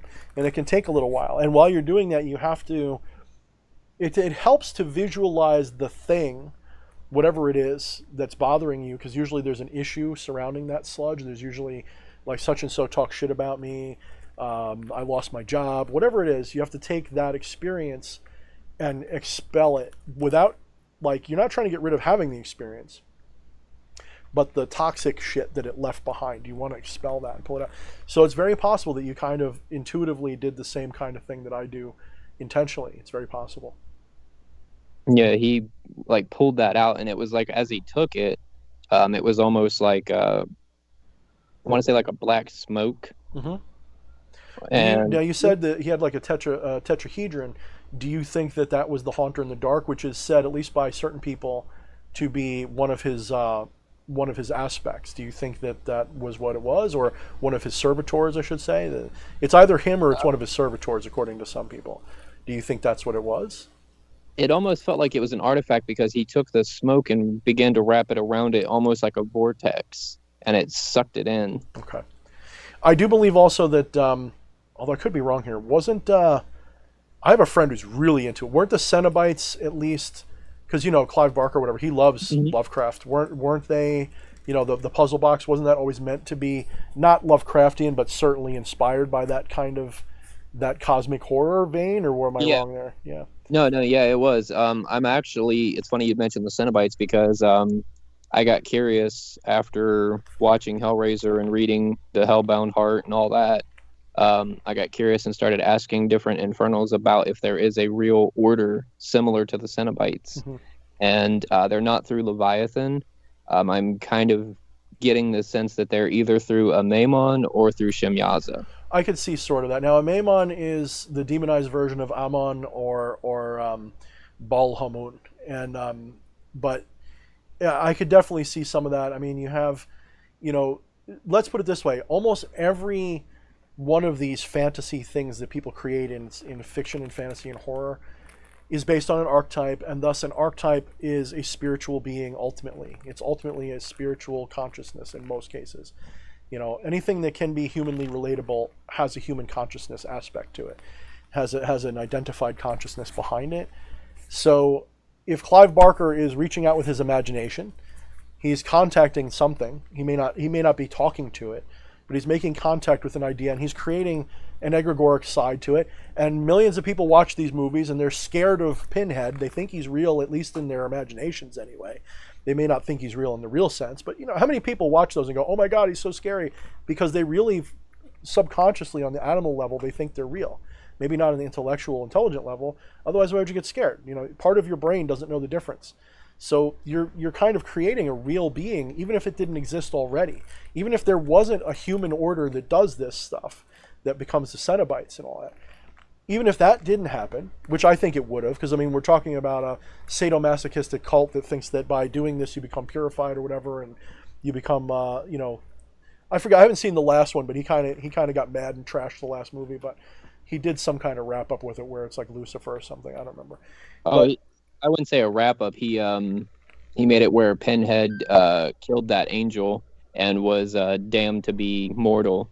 Maybe that's what it was. He did one that I don't know if it ever came out. Like he did a screenplay. I don't remember now. But let's see. Let me fix this here. I'm getting boops. I'm watching because I know I'm going to be getting some messages from some people in a minute. Yeah, cool. Okay. I know they went kind of crazy with Hellraiser, where they fucking I don't think it was even him that was in control of it anymore. They basically just took new screenplays and just threw the Hellraiser tag on it. Like, oh fuck, we got to throw Pinhead in for 5 minutes, just so it counts. Yeah, he got mad. I understand that he did get mad, and I think he did something. Like I don't remember exactly, but he was kind of mad. He didn't want to do any more of them or something. I don't remember. It seems like the most popular stuff that a creator makes, nobody likes. Everybody likes, and then the stuff they want to do. Like I feel that way. There's things that I want to work on, and people are like, "Yeah, but do another Demon in Review." It's like, no. I get that a lot. Well, see, what spiked my interest for the Cenobites is back in 2008 when I sit with Shemyaza. There were these. I would call them Cenobites is what they look like in the background. And they were just clad like they were in, it was almost like they had the hoods, but their outfits looked very leathery and they were spiked. Like to me, like at that time, I kind of made the connection to like Dimmu Borgir in Death Cult Armageddon era, with the giant spikes and the chains and everything. And let's we can actually break that down symbolically a little further and say, so you made a connection to that, which means in your subconscious mind, at the very least, you clothed them in those things because something about them represents something relevant to that. And we can go further and we can say, like EA said, like you're wearing armor on your hand. Yes, it's partially armor, but it's also symbolic of yin yang as well. So there's a little bit of a dual meaning there. So you may have visualized them with spikes and things to represent a kind of what do spikes usually mean, like on an animal or anything, Defense. Like defensive with a little bit of offense too, like you hurt me, I hurt you back. So there could be something there. There could be something to it. But yeah, it's really interesting, and especially the thing with the tetrahedron that he's holding and all that. You kind of have to ask yourself, what is this? And then, Nyarlathotep is very much into that kind of mixture of technology and spirituality that, like, we would think Tesla, right? Because a lot of people don't know Tesla was not the same kind of atheist that other people. He was very much into, Platonic and Pythagorean mysticism and stuff. Like he definitely had certain beliefs that were not purely like what a rational skeptic would say. So not religious, basically. Right. And yeah, he wasn't religious, but he definitely had a I don't know if I'd even call it a spiritual, but a metaphysical mind. And that's very much a Nyarlathotep, archetype. Every one of them, there's something there, except for maybe the dreams in the witch house. That was more like he was trying to say he was Satan. But yeah, it's very interesting stuff. Very interesting stuff. Yeah, it's I haven't worked since then. I've noticed them kind of lurking, like it's occasionally I'll catch when I'm sitting in a ritual, I'll catch like an eyeball, peering around, and it's like it's the same eye. I recognize it. It's not quite serpentine, but it's not quite infernal. Right. There's also like that amphibious eye. I was actually very tempted to draw those as amphibious eyes because some of them were, and I just kind of ran out of time, and my technique wasn't really making it possible. But some of those eyes should be serpent or cat-like, and some should be amphibious for sure, and some should just be black orbs with no identifiable pupil. But yeah, so all right, dude. Well, it was nice having you on, and you got any more questions? One more comment or question you want to make, and then I think we'll move on to the next person. Just a shout out to you and all my other ODD peeps in here. Awesome. Yeah, you've got your own Facebook group, and you got your own channel and stuff, and you've been moving up the ladder with doing your own live streams and stuff. So I think you're planning on one Sunday. So go for it, dude, and hopefully we'll see you. Yep. Likewise. Yeah. Later, fresh bleached. Good day, sir. Later.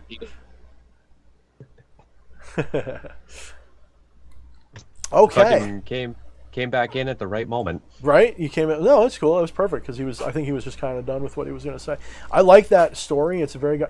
So if you guys are in the comments right now and you're watching the chat, and if it's still live, obviously, if it's tomorrow, you can't call in. If you guys are interested, I would love to hear, especially right now, I'm really interested in any shadow spirit stories you might have. If you've worked with or have experienced a shadow person, I would like to have you on tonight. But if not, whoever is next in line. Do we have anybody waiting? Oh, fucking. Yeah, we do. Oh, man, there was somebody. They were asking about a shadow person. It was really early in chat. I'll have to go back. It's like so far back that I can't even find it in chat anymore, but they had something. I wish I could fucking find it. Give the shadow people questions to us, please. I got a few people lined up here because somebody asked for it. No TS. That's a waste of good suffering. David Morgan, I use Clip Art Studio. It is a Japanese program that is meant for manga, but you can use it for anything. It is basically like a Japanese version, a little bit watered down compared to Photoshop in some ways, but far superior in others. I like it better for what I do than Photoshop. It's very user-friendly. If you're able to use Photoshop, it is just as... it's almost the same interface. Like, it's similar enough that if you know how to use one, you can figure out the other one. So the interface has a very similar layout. It uses the same on your layers when it comes to your blending choices. It has almost the same blending choices in almost the same order. So you have multiply, color dodge, all that good shit that you rely on. It doesn't have some of the very specific photo effects. You can't do lens flares and stuff like that. But come on, you should learn how to paint a lens flare anyway, right? So it's very good for painterly style, very good for comics. And it's decent for photo editing, not the same way that Photoshop is, but anybody who knows my artwork, like knows what I can do, I can Photoshop almost anybody onto anything. Like I'd be a deep fake master if I could animate it. I cut things out and put things together all the time and people don't even know. So they have no clue that I did it. So all right, so do we have anybody next in? And that's Clip Studio. Let me actually. You know what? Give me a second. I think if you just look up Clip Studio, like don't even worry about the rest of the words. Just look up Clip Studio Paint or Clip Studio. You will find it very easily. It's on Amazon for like 100, 120, and it's a one-time fee instead of like 100 a year. Paranormal SOMD. I hope you have a tardy slip for coming in so late. Glad to have you. What's up, Paranormal? Okay, Thanks for so coming. we do, in fact, have another guest. We're going to do the... There's always a second button I got to click. Summoning. Summoning.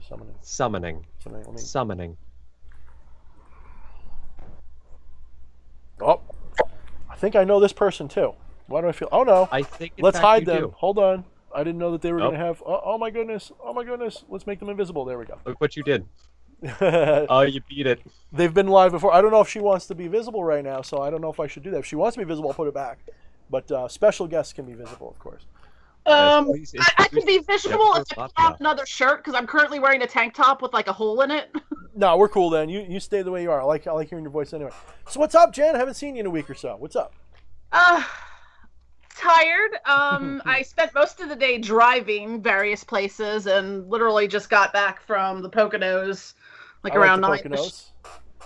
Yeah, I went to visit family and stuff. But anyways, I do actually have shadow people questions. Okay, go for it. because it's not an area I'm very well versed in. I haven't read the book yet. That's okay. If it's in the book, but, I'll just tell you to buy it. I'm just kidding. Go ahead.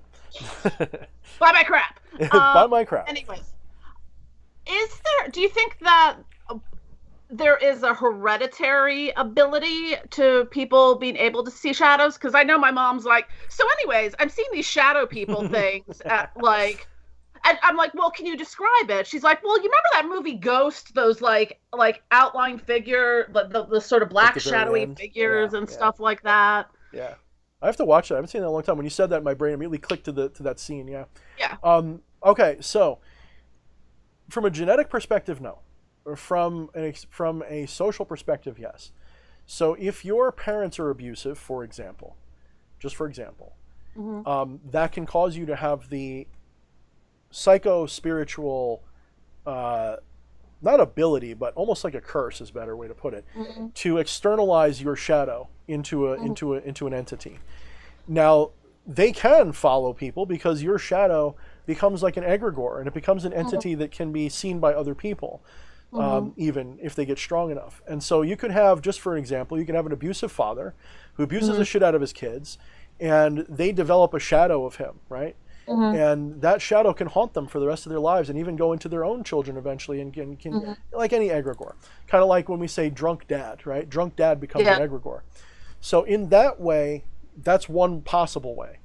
Now, your mother may have never had any emotional problems, may never have been abused, may never have had this and that, but someone around her may have, and it may have done something like that, and that could follow you too. But generally speaking, it's also possible for shadows to mimic. So anything that they can do to fuck with you, they can do. Anything to get your shadows to get your own emotional goat, right? Anything to get you worked up and weird. They're very adversarial in that sense, and you can work with them. You can absolutely turn them into beneficial experiences, but on their surface, the uninitiated, will have very bad experiences with them.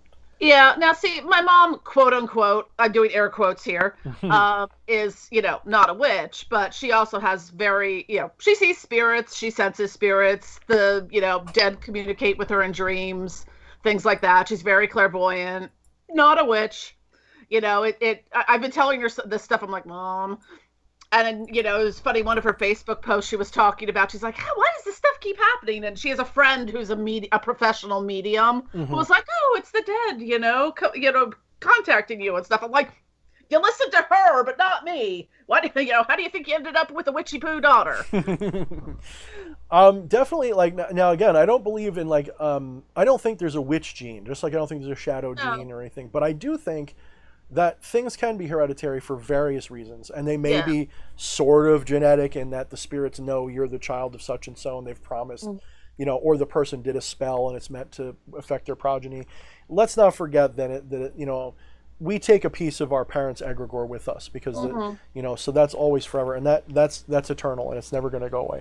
And, because as far as I know, my brother doesn't have any stuff like that. Or he might, and he just completely ignores it. I mean, let's not forget. What's the first thing in Star Wars? You have to sense the Force, right? If you have a sense for it. So people might sense these things and ignore it. And if they ignore it, then they don't use it. And if they don't use it, they don't develop it, and so on. So anybody, thank you, Josef von Engelstadt, for the Ahura Mazda. I was like, what the fuck was his name? And I'm thinking car. What's the car reference? Ahura Mazda versus Ahriman. Yes, that's the Zoroastrian. Sorry, that distracted me there. So you can have this sort of, situation where someone, by all rights, should have the gifts that mages would use, but they don't. And by the other extreme, I've never found someone who was unable to learn it. Of course, someone might argue that was always within them, but I vehemently, almost, I don't want to say violently, but I aggressively dispute that whole Muggle versus whatever. I don't believe in that hereditary witchcraft, it's in your genes stuff, at least not to the point that others would argue it. I think that by virtue... Right, I mean, it does depend, because, my mom and I we're both very visual dreamers and have a lot of similarities. One of the things, this was maybe about 10 years ago, she was like, I never told you this, but, as a child, you used to have dreams about animals biting your fingers and your hands. And she's like, I never told you this, but I used to have the same dreams when I was a child. Mm-hmm. And I think what we often do is we mistake a tendency in a spiritual lineage for some kind of a blood right or something like that. Yeah, like it's just something I find curious. I'm like, because some people do, like, I mean, I think a lot of my abilities are natural, whether they're hereditary or not. I can neither prove nor disprove it. But but I also look at some of the stuff that my mom does that happens to her, and she's just like, I mean, as a product of the iteration of your parents, in that sense, they raise you. I mean, I've seen people that they had no blood relation to someone that was their parent, and they learned it from that non-blood relative, and they basically became like them. So it can sort of follow that kind of I don't want to say genealogy because that implies genes, but that kind of family line, that lineage. Just like anybody who studies under somebody, like because I think the Buddhists get this part right. They have their direct transmission of their their enlightened masters, right? So you have like the whatchamacallit, the I don't know, like we'll just say like the head monk of a temple, for example, and then they'll pick their successor, and then they have to literally transmit. They call it transmission, direct transmission of their whatever, their energy, their soul, their knowledge, etc. And a lot of Asian martial arts work by this principle. Is that this is why they would often require that your next headmaster, your next grandmaster, be either a blood relative or someone that was chosen directly to literally inherit and be directly transmitted the final secrets of the tradition. So they have this idea that you can transmit sort of a spiritual lineage, a spiritual linearity between people, especially if they're blood. An energetic lineage, good way to put it, Lucas. And I do believe that that's possible. I mean, I have refused to have a blood child. I've sort of had the option, and I didn't, and then I don't, and I've kind of said, you know what, good, I'm not gonna procreate then. I'm done. And that's like my final offering to my higher self, is like, this is the end of my line, and I'm not gonna have any blood children. I'm just not gonna do it, even if I had the opportunity. So what does that mean for me? Well, that means I'm not gonna pass on this energy to anybody that's blood. Does that mean that it's going to end with me? Am I going to take it with me? Or am I going to pass it on to a favored student?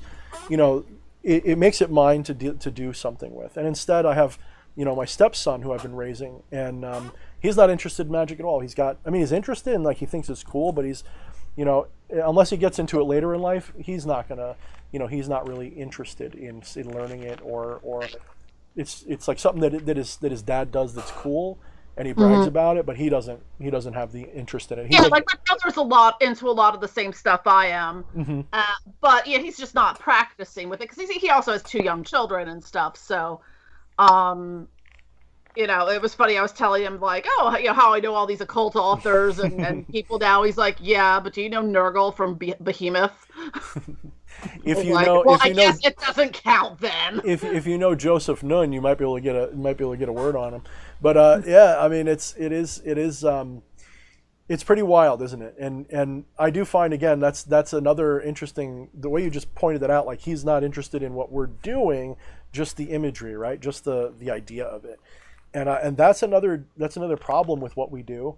More of a solo kind of like practitioner, I guess, in a way. He also hates people, so I don't blame him these days, but it's getting hard to be social. Actually, I have no problem being social in person. It's just nobody wants to do that anymore. Like, right? Like, everybody wants to be like doing this. Like, if I've said this many times, if I were to host something, people would like come running, right? But I don't know where to do it. Like, nobody wants to, like, I don't know. I'm gonna do it soon though. You'll see. I'll probably do it in Philly, so you'll probably be there. Yeah. Because I like Philly, I don't like NYC, and anybody who can go to NYC can get to Philly, so I'll probably do it in Philly. And I don't know what. Maybe I'll even have you help me organize it. And I'll be like, with the support of it'd be really cool actually. I really like the sound of this. Let's do that. Yeah, Jen knows everyone. Right? Yeah, like, and and you're like right in the middle of Philly, so. Yeah. Well, it's the west, but yeah, middle-ish. Middle-ish. I do like the west side of Philly, especially that big giant park you guys have with the big giant Clark cemetery. Park is awesome. So we'd have like pagan pride in the before times. Once this stupid freaking, the beer plague is over, I'm going to be out there and we're going to have to connect and go to clubs and do stuff. We'll have to do some fun stuff. Definitely. So, yeah. Fuck yeah, dude. Fuck yeah. You can come too.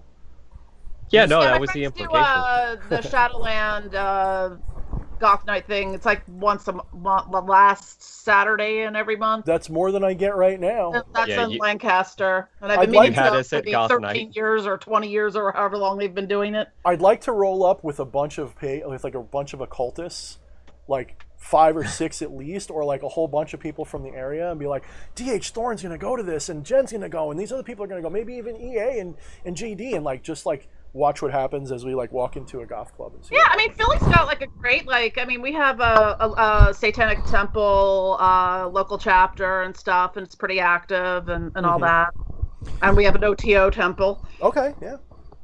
It sounds like fun to me. It's a pretty good. The occult community's coming back a little back together. It was very fragmented for a long time, but there's like little witch circles and groups kind of forming.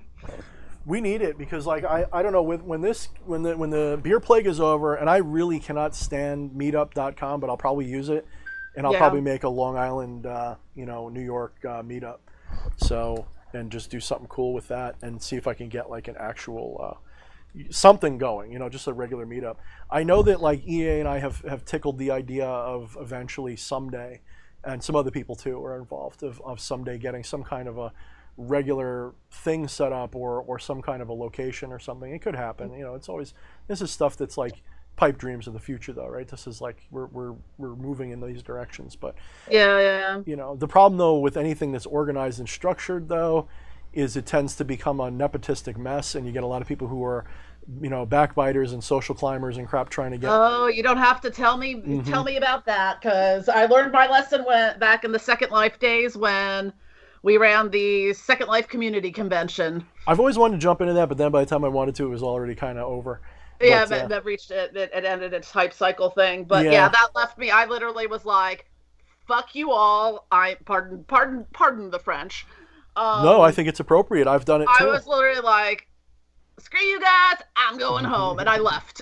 When I ran a cult, you'll read it in the Shadownomicon. When I ran a cult, I sort of had a similar problem. Eventually, people try to move in, and the shadows love that part, so they didn't help me keep control over it. Eventually, they allowed it to break apart, and it's like it created a lot of enemies and it created a lot of chaos. And I've come to understand now that as much as I don't like, and I don't plan on doing like an insular order, for example, on some level you have to maintain a sort of hierarchy, otherwise people turn into dicks about it. The problem is you'll have like a really good founder or founding group, and then they die or whatever, and then the new breed that's been like backbiting and social climbing to get into it, they're the next in line and they suck.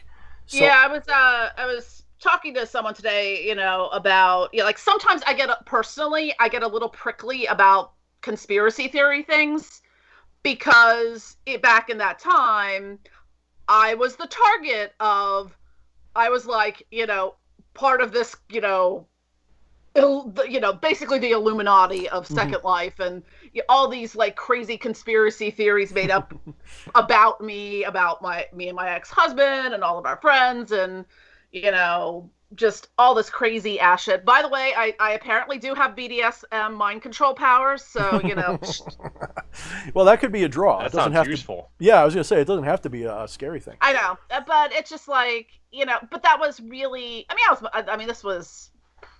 I left Second Life gradually between like 2007, 2008. So obviously this is over like a decade ago. So it's much It's younger. funny to say that's a decade ago. Like to me, that's like 2 years ago, and I'm like, I know, it's weird. Right? It's really weird.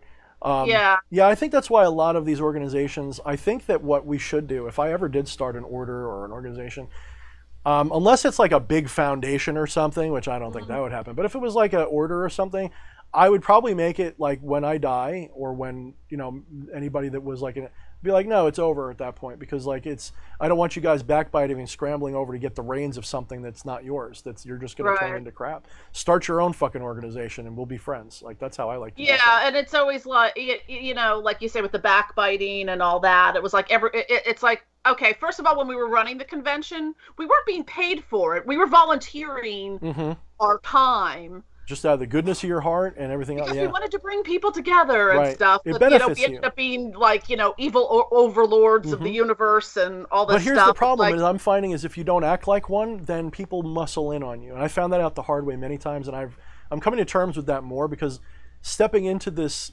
career, I've encountered this several times where I'm like, I don't want to control your groups. I don't want to do this. I don't want to.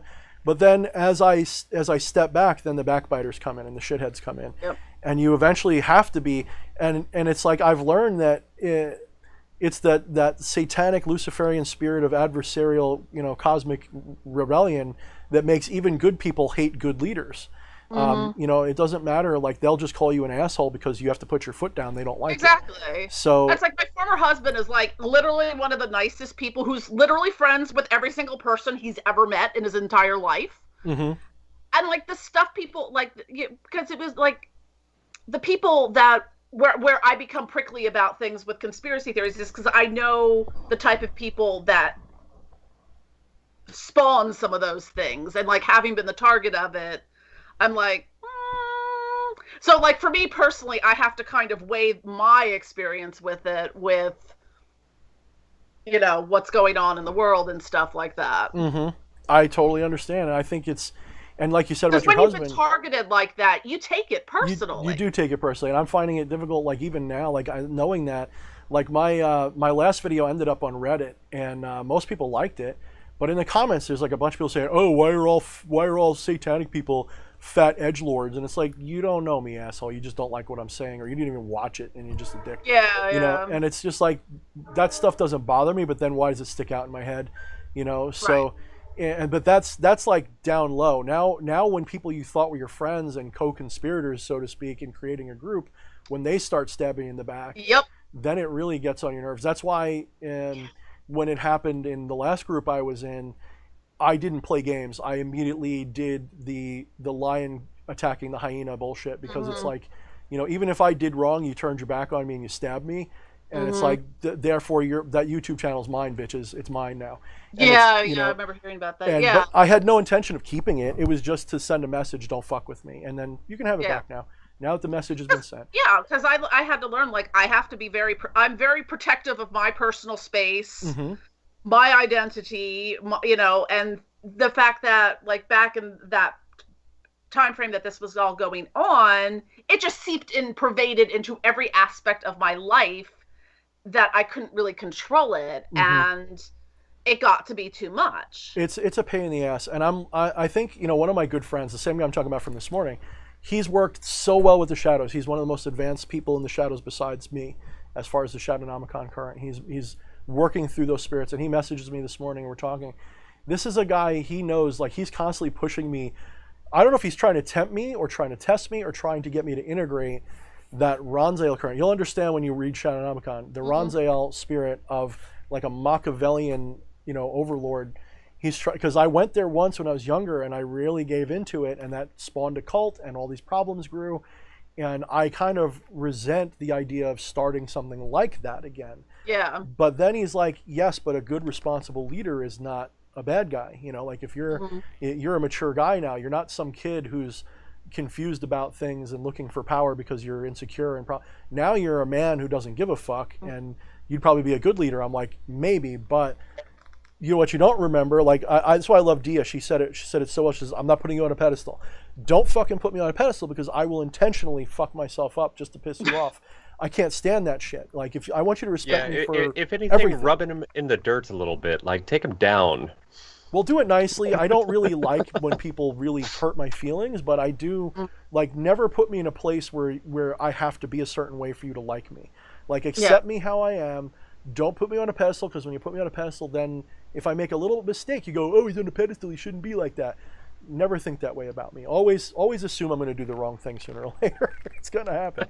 Yeah, so I mean, this for me coming back after having been quote unquote air quotes again, imagine the best kind of quotes. Internet famous once upon a time. And I mean, this was, thankfully, a lot of this was not tied to my legal name, and predated a lot of social media, and like YouTube had literally just come out, in that time frame.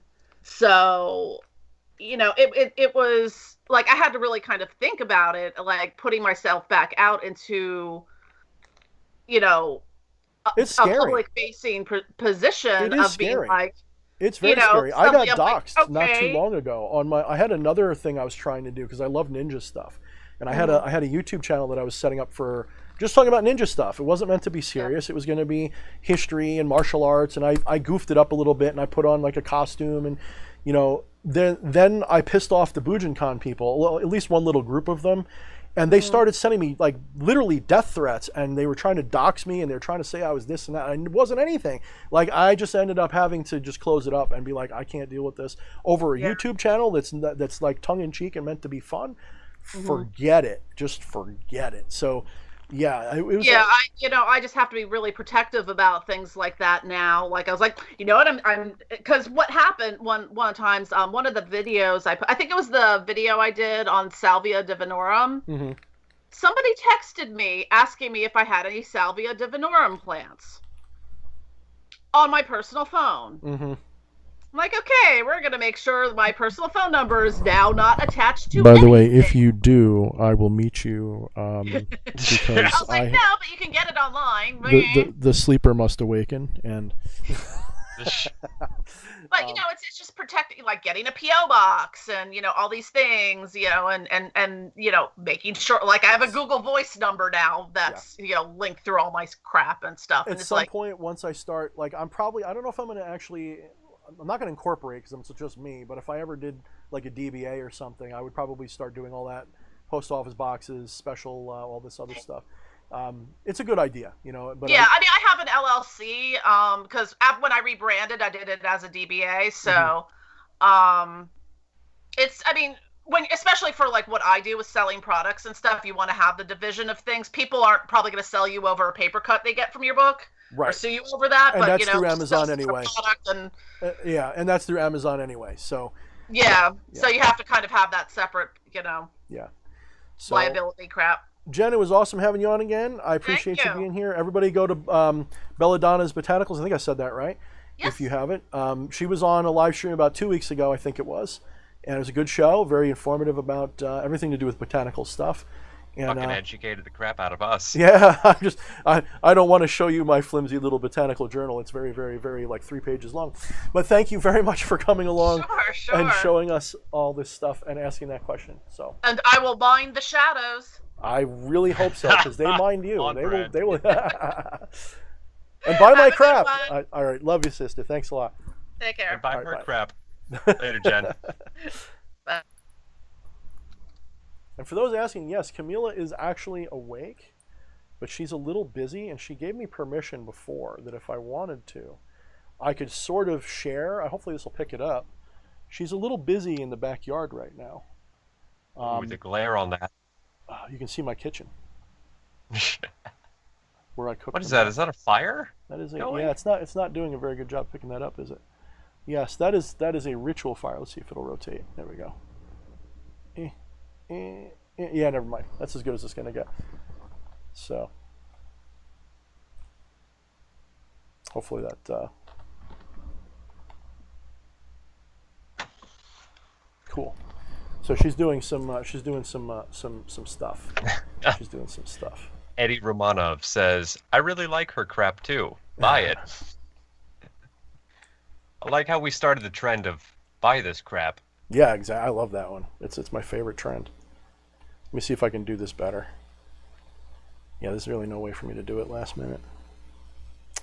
I'm really interested in Camilla fucking, like, as somebody who's crafty, I'm really itching for her to, like, release a bunch of her crafty stuff because she's so good at it with the obsidian black mirrors and the fucking... I don't know if she wants me to speak too much about what she's got coming up, but... We're going to be doing a shit's reveal so on that fucking when it's cool. ready, because she's working pretty much full time at the family job, and so she just doesn't have the energy to finish them. We have a couple of them done. It's turning out to be more work because she gets distracted. She only put like an hour or two here and there. But Man, we have understand. like 3 or 4 of them just about ready to go. So when they're ready, I'll be doing an announcement. So it's a design I came up with for Shadownomicon, and she took the idea and ran with it, and is sprucing them up with special little details and features. So I have a sort of example over here. Where did I put you? Oh yeah, I keep it safe, like where it's not going to get broken. So of course it's over here. Look at you being responsible and Once shit. in a while, I can do it. So yeah. So various obsidian mirrors. They will be using plexiglass, black plexiglass for the scrying surface. Basically the same thing as using your phone for that. And there'll be different versions, some with eyes, some without, and they do have crushed obsidian embedded in the edges. So there'll be an announcement coming for that when they're ready. But we're thinking in the neighborhood of 100 to 150, depending upon the size and how elaborate they are. That one would probably be like 130, 125, something like that. So they will not be consecrated or anything done to them. That's all on you. You're going to have to do your magic for yourself. But I love them. I think it's my favorite kind of scry mirror. And we're going to be setting them up right now so you can hang them on the wall, or you can put them on a plaque, like one of those little book holder plaques like you'd get for like putting like a sign-in book or something. But you could hang them. We're going to put hangers on the back. I kind of wanted to put hangers in the middle, but that wasn't really feasible with what we had, because I wanted you to be able to hang them this way if you wanted to put point down.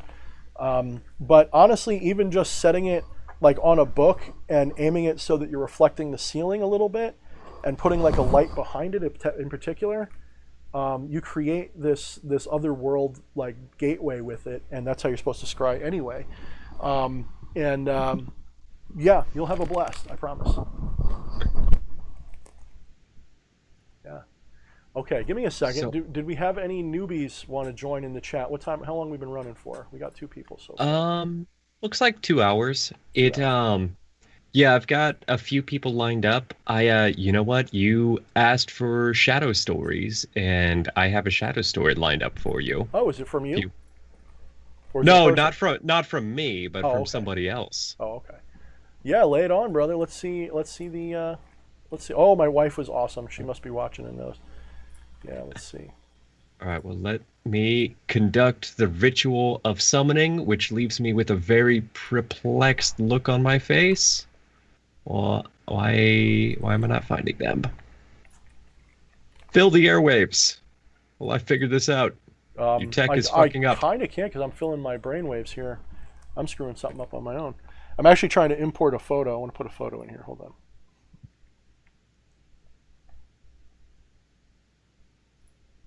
I got lazy, and that's why it didn't work.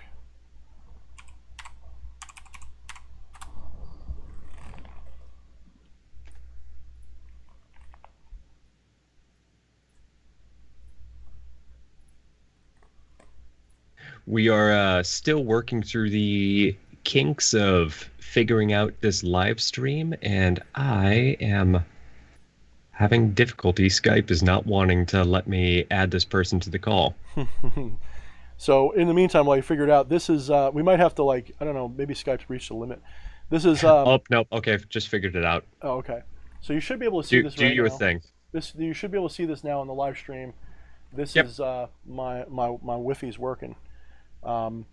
So she got an interesting little capture there, guys. I don't know if you guys can see the head and the torso going on. I don't know if that was like she realized that or not.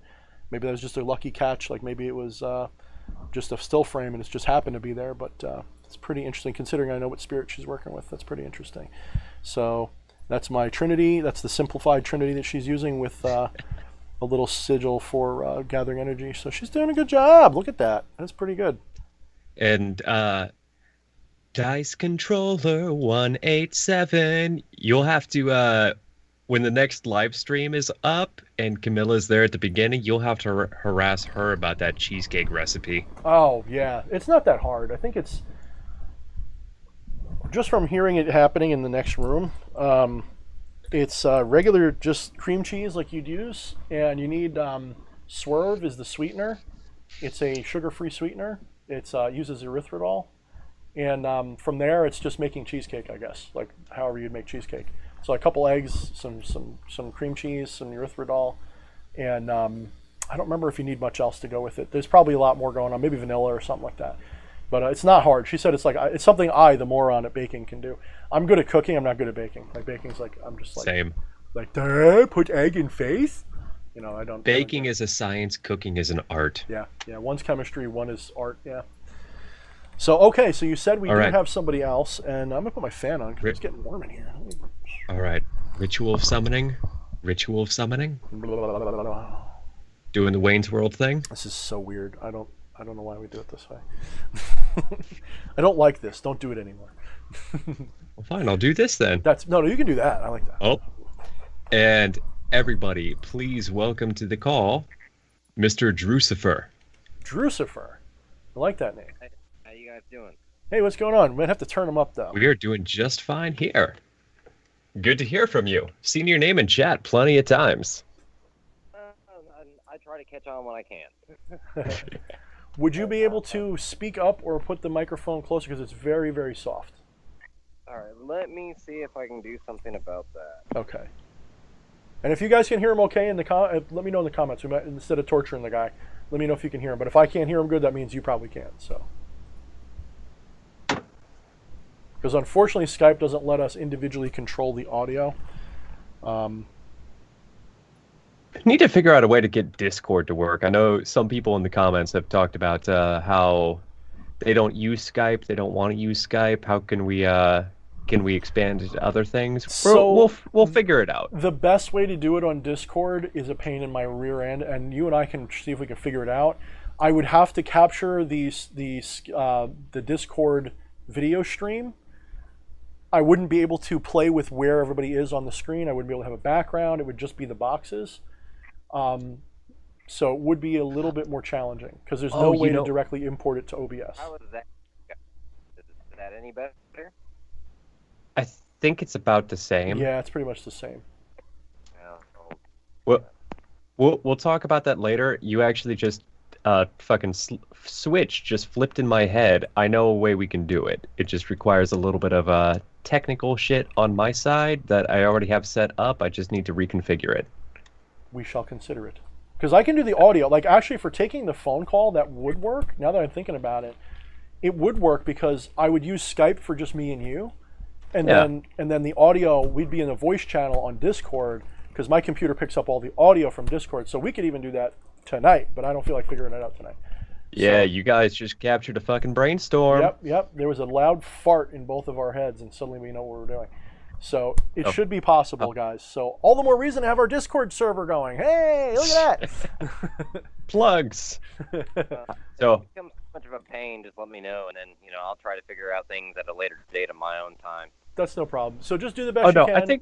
I think you're good here. It's a little quiet, but as long as we're not talking, you're fine. Yeah. So guys, sorry if you're going to turn us way up, and that. So maybe you and I should talk quietly. Let's talk softly so they can turn it up. Softly. You and I will talk softly. So I will try not to get loud and boisterous. So Mr. Drucifer here, you actually messaged me when you said you wanted to come on, and you said that you had a question and also a story related to the Shadow Current. That I do, and it's actually not directly related to me. It's actually directly related to my fiance, and all the path workings that I've been going through have been solely pretty selfish. They're written for myself. I have not been wanting to dive out and try to do anything on someone else's behalf. But my fiance, and she has had stories that she's told me from ever since she was a little kid, seeing things out of the corner of her eye to waking up in the middle of the night and seeing, a entity of sorts, at the end of her bed. It sounds very paranormal activity type thing, but nothing physical has ever happened. But it seems that they have a annual time frame when they arrive, and once you start to feel these things and see these things, it's always right around fall. I don't know if that gets into equinox. I'm not gonna. Okay, so late summer and fall is absolutely a strong time for them. Sorry to cut you off, but no, I can confirm that. It is absolutely late summer and fall. There's something about that time. I think it's because people's minds are more on, internal things. Maybe they're thinking about horror stories and stuff, like the pop culture. I'm sure Halloween has a big factor and things like that into it too.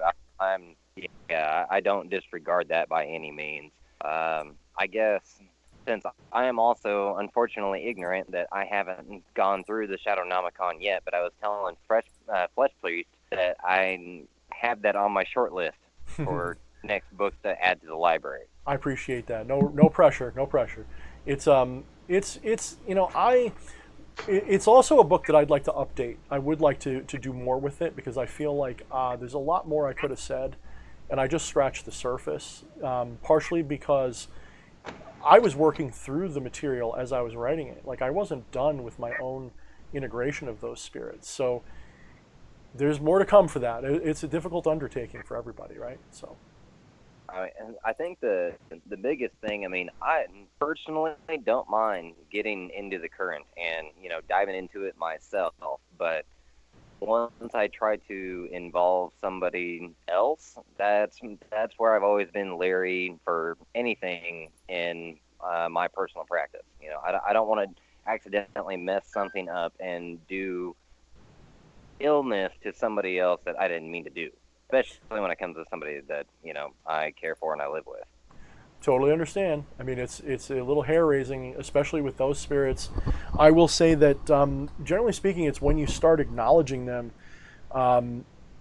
It kind of helps evoke them. In other words, it's like any egregore. The more you work with it, the more real it becomes. And so it's not a good idea to deny them. Like once you become aware of them, it's like a double-edged sword. If you deny them, you make them stronger because then they will secretly work through your experiences. If you are aware of them, you empower them now. So it's like you're kind of damned if you do and damned if you don't. I would say that from everybody I know that's working with them together, that's using the book that I've done mentorship stuff with, and we've worked together and talked about it, not once has it ruined their family's life. But I will say a part of it depends on you. Are you balanced? Are you ready? Are you in a place where working with them is going to ruin your relationship because you're in a place where you're screwed up? You know what I'm saying? Like if you're balanced and you're integrated enough that these are just like the finishing touches of your life, then it's not going to be so bad. If on the other hand you are like really, really, really dealing with a lot of hardship and strife, then it may reflect on your life. But then again, it's already reflecting on your life because you're already kind of screwy because of it, right? So it's like I said, damned if you do, damned if you don't. But I totally understand the reluctance to open that gate with family involved. I wouldn't fear it, but that's me, and I'm writing the book on it. And people who are not ready for it, without a little bit of an element of apprehension and fear, it almost doesn't work. In fact, one of the original iterations of the book, the communion ritual was actually going to involve a different setup completely. It was actually going to be designed to invoke more fear in the individual that was doing it. It was actually designed to give you the willies. And it was going to be where you would sit in front of a doorway that was open, preferably to like your basement, or you were supposed to sit in the doorway of your closet, so you're facing your closet. And you're back to the room. So you're supposed to give yourself like this kind of being watched feeling already because of your position in the room. So it was supposed to already kind of invoke a kind of discomfort. So that's an important part of the book, is that you should have a little kind of apprehension. You don't want to be like, oh, these are my best friends. You kind of want to have a little fear going into it, a little bit. Well, it's actually kind of funny that you mentioned the doorway aspect, because even to this day, starting from her original stories that she told me before, I can't have the closet door open in the main bedroom of the house. She will not have that in the master bedroom. That's not allowed. She does not feel comfortable at any time. Me personally, it doesn't really bother me, and with all of my personal workings, I'd like to think that I'm at a good balance standpoint, because all the work that I have done has simply been to build myself up and, you know, reach my personal goals in life.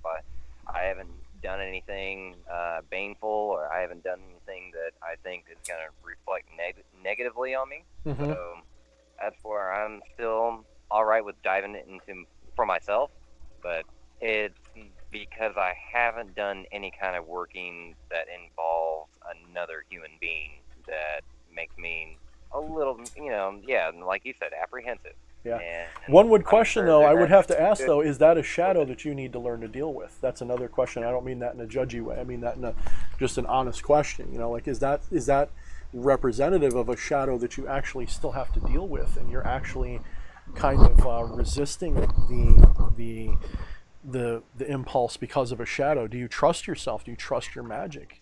And you're going to say you do, but do you really? You know, and might be something to think about, meditate on a little bit. And it's not to encourage you to do it. It is rather to encourage you to maybe that's the lesson you're supposed to give yourself, you know, in this. I do appreciate that. That's actually something for me to ponder on. And, you know, I'm also a big proprietor of writing down everything that I do in my ritual sessions. So excellent. that I can look back on when I go to the next one, or if I have something that's relating to something I've previously done. It's my favorite kind of journaling, like, and I don't do it enough, and I've started to pick back up on it where I do it every time again. And I was recording them on video, and that's cool too, but then you got to sit down and watch the videos, and it's not the same. Having both would be ideal. Like, if I videotaped and journaled and then did like a link, like, you know, in this folder is the video in question, that would be the best. That would be like, because then I could go back in my journal and go, oh wait, that happened, I got it on video, I want to watch that. So that's I think documenting what we do on some level is important. But I would also say, at the same time, by the same token, the ancients didn't always do that either. So, you know, when you think of like the shaman of the tribe, right? They didn't write down every time they worked with a spirit necessarily. So it's kind of 6 of one, half a dozen of the other. I think both work. But I personally, I agree with you. I think journaling, even if it's just a short little snippet of what you saw and what you experienced, and it's good reading, especially when you're feeling down and you're like, is magic real? Did I really do this? Was it just in my imagination? And then the fun thing is, when you're looking through it again later, things will jump out at you that speak to you now more than they did when you saw it. There'll be like weird things, like, you know, like just some random thing that doesn't mean anything to you when you saw it, like some juxtaposition of words or ideas. And then you'll look at it 6 months later and go, oh man, they're talking about this. And you're like, whoop, there it is, confirmed, you know, more validation of my experiences. Yeah, like there could be a particular phrase that comes through your mind that in meditation, you normally let that thought just kind of go in one side and out the other. And then if you record it later on, you might actually almost have a deja vu moment from it. Exactly, or a breakthrough moment. I like the breakthrough because sometimes it will be, you know, my friend, you know, he's mentioned that prophecy is not about prediction. It's about telling you when the thing happens that it was predicted in a way. It's a message to your future self, if you will. So you won't know what it refers to until it happens. And then when it happens, you go, oh shit. And that kind of gives you a kind of, a message to who you are at that moment, or a breakthrough, or a bit of enlightenment, or something, you know, right? That's what it's really for. So yeah, I think the greatest thing from that is what you said about personal confidence. Mm-hmm. And the bigger you believe in yourself, then you can open up from your own personal aspect, and you can encompass other people into. And that's something I'm definitely going to try to see if I can play with. Just do it. I mean, the good thing about it being your significant other, spouse, your child, whatever, is that if you trust each other and they trust you to do this, you can work through it better. Just start slow. You know, just start slow. You don't have to jump right in with both feet and be like, okay, here's a demon, fight it. You know, you can start slow and just kind of go at it a little bit at a time, and you can get confidence in your ability to do things with other people in a way that's ethical, right? Because I think that's kind of where you're kind of trying to hang your hat, is maybe not moralistic, but ethical, in the sense that you don't want to do unto others what you wouldn't want done to you, right? So, So but at least that's the excuse you're using. Maybe that's not an excuse. Maybe that is exactly what it is. Maybe there's a little excuse going on there too, where it's a bit of confidence you're trying to gain. And I would say there's a dark side to confidence too. Like I was talking to a friend of mine again today. I was saying, I get seasonal depression and I get little bouts of clinical depression, where I get bored and I get kind of depressive because it's like nothing's good enough. And then I always know that that's going to lead to some kind of big breakthrough. But I'm experiencing it more now than I ever did when I was in depressing circumstances. Like when my life was hard and I was working at the nursery and I wasn't that happy, I was bouncy as hell most of the time, except for when I was angry. I was never really depressed. But now that I'm doing this and I'm free, I'm feeling more days more often where I don't feel inspired, energized, and excited. And then I realize that I think I'm getting spoiled, where I'm having too much confidence and success. And so like those days are my down days, where I kind of need those days to put in perspective the cool shit that I do, because you can't have like, a genie in a bottle every day experience. You got to have those days where your underwear's on backwards and just everything sucks. You got to have those days. So yeah. I think you're going to do fine, dude. I think just take your time and don't rush into it. And if you like Shadownomicon when you start reading it, I think you'll find reason to be hesitant, but I think you'll also, most of the people I know that when they read that, there's two reactions. One is fear and withdrawal, but then the other is, I'm terrified, but I got to do this anyway. So which one you end up on, we'll find out, right? We'll find out. Maybe next week we'll hear something. If not, that's fine. So anything else, brother? Anything else? No, I mean, this has been great. I appreciate you letting me step on with you guys. I'm going to, once I get the book, I will definitely give you a review, if not a personal message on Facebook or something like that about what I think, what my initial thoughts are on it. Sure.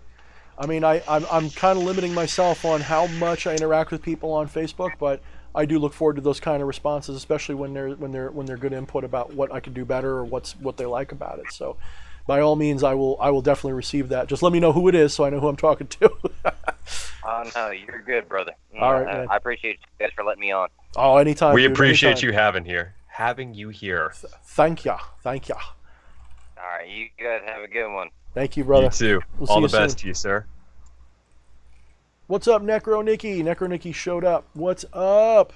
All right, so You were talking about fast fingers. I nearly kicked you from the call. It was nearly just me and Drusip chumming it up. Oh, that would have been funny. I probably would have still been on my end. Like they would have seen me and be like, "This motherfucker, what did he do? I'm gonna curse his ass." It would almost be as funny as starting the live stream before your partner in crime. I wouldn't do that to you. Maybe. No, I know you've never done that. Fucking shit.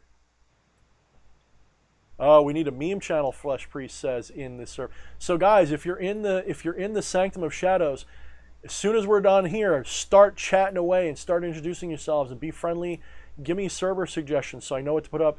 And Flesh Priest, go right ahead and put a meme channel in there. Don't even wait for me for that. I give you. Oh, right. So I don't know if I actually have all the powers. I've been looking at that. I don't think I can add certain roles to people. I'll have to take a look at it. I'm doing enough other things on the side. That's an after stream thing. You have made it so now I have to. But yeah, so I have another guest up. A few actually. This next one has been having some technical difficulties, so I figure we give them a try, and we'll see what happens. You're getting all the powers right now. Hold on a second, and I will respond to you. Hold on. You should now have all the powwow. All of it should be yours. Oh, I feel it. Do you feel it coming? I feel it in my gut. Did it shoot? Depends on what we're talking about shooting. I don't know anymore. I'm just gonna shut up. Okay. Yes, I am ready to receive. I am ready to receive. Okay, let me just... This person has a really screwy username, so I'm gonna try my best here. And just to remind everybody in the chat, if you want to call in and be live with a voice call, kind of like Ghost to Ghost AM, that's what we're calling it now, DH Thorne's Ghost to Ghost AM. I think we're going to change the name of this to that. Fuck yes, I love that name so much. We're gonna make it official. Let's make it official. Every Thursday now, unless otherwise announced, is going to be Ghost to Ghost. I don't know about AM, but Ghost to Ghost with DH Thorne. What we're going to do. Are we going to do that even when there's guests on and everything? Maybe. I like the title. I think it's a cute title. I like the fuck out of it. Yeah. I mean, we're not AM, but fuck it. Like, who cares?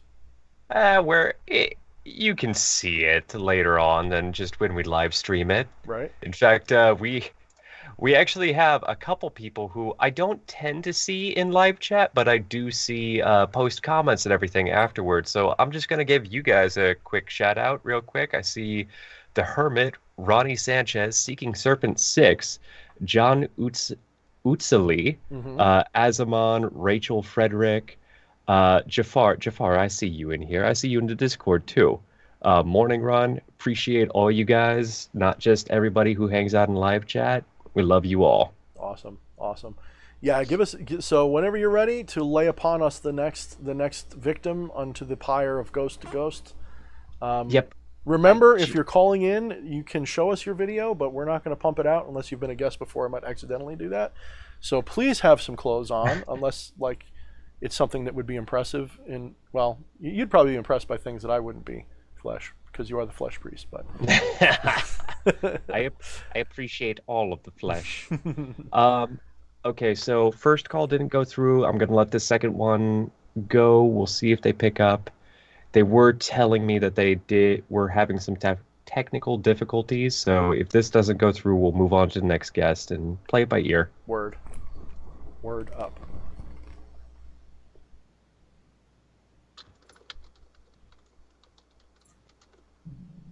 Oh, do. Okay. Yeah, looks like they can't get through, so I'm gonna put the next one in. Yeah, we made them wait a little too long. We're jerks. Oh no, like I said, they were having issues. They weren't sure if it could go through, and I was willing to see. Okay, here we go. Next guest, right up. Summoning. How did that not work? Answer the phone. Well, here we go. We got somebody. Everybody, I'm no JD Temple, but please, I'd like to introduce Dice Controller 187. Hell yeah, bro. What's up? Nice to meet you formally, face to face, that nobody else can see but me and you and Flesh Priest. What's up, dude? Oh wow, you can see me? Yeah, you have your camera on, but it's okay. I see your face. So if you got anything you don't want us to see, we're cool. But you can turn your camera off. That's fine. That's fine. Okay. You're not live face, just your voice. Just your voice is live. So it sounds okay, doesn't it? Because I'm not very tech savvy. I hope I'm doing this right. You sound perfect, actually. You're good. You have the best sound of all of us, I think. Maybe even better than Flesh Priest, and he's like the technophile. Weird. Okay. So I can just ask whatever I want or talk about whatever I want. Sure. You got 5 to 10 minutes on your dime, brother. Whatever you want to talk about. This is your stream now, brother. All right. Okay. I had so many questions about this place I was at recently, and my job. I was transferred to this museum, doing security at night. So the building's pretty much empty, and it's about as big as a city block. And it's been around since the 1800s. I think 1855. Sounds like fun. And yeah, go ahead. No, I said it sounds like fun. I'm getting excited already. It was interesting because a lot of the stuff from back then was still left there. Like they had large safes from the 1800s and just gobs and gobs of stuff. It was really scary in the basement though, because you couldn't see very well. It was so packed with stuff. My captain was in the Middle East, and he was carrying a machine gun laying guys out, and when he went down there, he wouldn't go down there without he gets scared, right? Yeah. Sounds definitely apparent, because that's shadow people territory when that happens a lot of the time. Not always, but a lot of the time, yeah. It was really, really creepy for me, but I don't know. Everything was fine, and I didn't really worry about it. I worked there for, I guess, a couple of months, and then, I don't know, my kid side got the best of me, and I started, rummaging through all these things. I mean, they had anything from, the 1800s to, the 80s, VCRs and television sets, and just, I don't know why they had so much stuff down there. But they kept it for the longest time.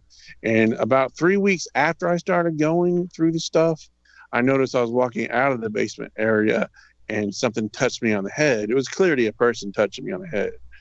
And I tried to ignore it, and I looked around to see if maybe something fell from the ceiling. Of course, there was nothing there. Right. And I hurried on back to the stairwell.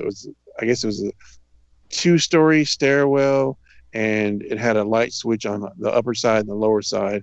And if you cut it off, it's pitch black in there. And that was like my safe room. I had to hurry up and get the hell out of the basement because the lighting was terrible in there. Just all of a sudden, every time I went down there, somebody started cutting the light switch off on me. Wow. And they knew it terrified me. And you think it was a person? Or you think it was just like synchronistic poltergeist activity? What do you think? Oh, it was absolutely. Well, there were definitely places haunted like crazy. Like when I first got there, in the basement, I was passing by this area where it used to be a bank, and you could clearly hear people talking there. But it was my first day on duty, and I was busy trying to scan some tokens. So I shined my light over there, and this talking stopped. And I figured maybe it was my imagination. Little did I know, about a couple of months later, I was going to start working with a guy who was rumored to be an empath or psychic. And I don't believe just anything when I hear it, but the first day I was training him, I took him down to the same spot in the basement, and he had worked there about a year before. And he said to me, when I was working there on my first day, I heard some people talking over there in the bank section, and I shined my flashlight on it, and they stopped talking. Yeah. So I knew that he was legitimate from then on. And he could actually see spirits from time to time, but he couldn't control it. I mean, I was a security guard for a couple of years, and we didn't have like a haunted spot in there, but I used to work overnight by myself, and it was really annoying because a big mall shouldn't have one security guard at night, but that's what we had. Something happened, I'd be the only dude there, so it was kind of crappy. But I'd be there all by myself. I'd start talking to mannequins and stuff, no joke. But I liked it because I spent a lot of time writing and reading, and it was actually kind of nice.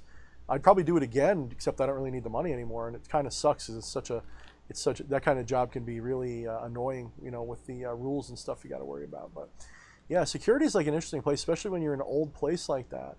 Does age cause there to be a higher potential? Maybe a lot more memories are in there, right? A lot more egregores can form based on what people experience there. And so the other question would be like, now if it's late at night and there's nobody else in the place, that definitely adds something to it. I mean, if you've ever been into Washington, D.C., they have these whisper corners. And there's special little spots where if you whisper at the wall, it'll actually travel with echoes, like with the reverberation, like 50 feet away. Like you can whisper just like, and someone 50 feet away will hear it like they're right in your ear. Like it's the coolest freaking thing ever. They're like, I think it's called a whisper alcove or something. Things like that happen. There's actually natural acoustics that can happen where people can talk somewhere else, and it can sometimes, for whatever reason, carry to a place that it shouldn't. Doesn't it sound like that? I did experience that at another job site, but this actually went on. They made sure that I couldn't, cop out like that and think it was something like that. Whether there's anybody in the building or not, or somebody was sick or late, they continued to cut the light switch out on me, knowing it was every single time. And it was always the bottom light switch. Like one time I told my lieutenant, I didn't really want to tell anybody, but this has gone on for like 6 weeks. And so he later on eventually tried to trick me, and he did it, turn it off. But it was a dead giveaway because anybody that would do it would turn off the top light switch because that was the ground floor. Nobody would run all the way down to the bottom of the steps to turn the bottom one off. And then you'd find them probably because you hear them going up and down the stairs. Like how'd they get, like you'd have to go back there, turn it back on. I'm sure you'd find them unless they like clomped their way back up the stairs. Yeah, that's pretty trippy.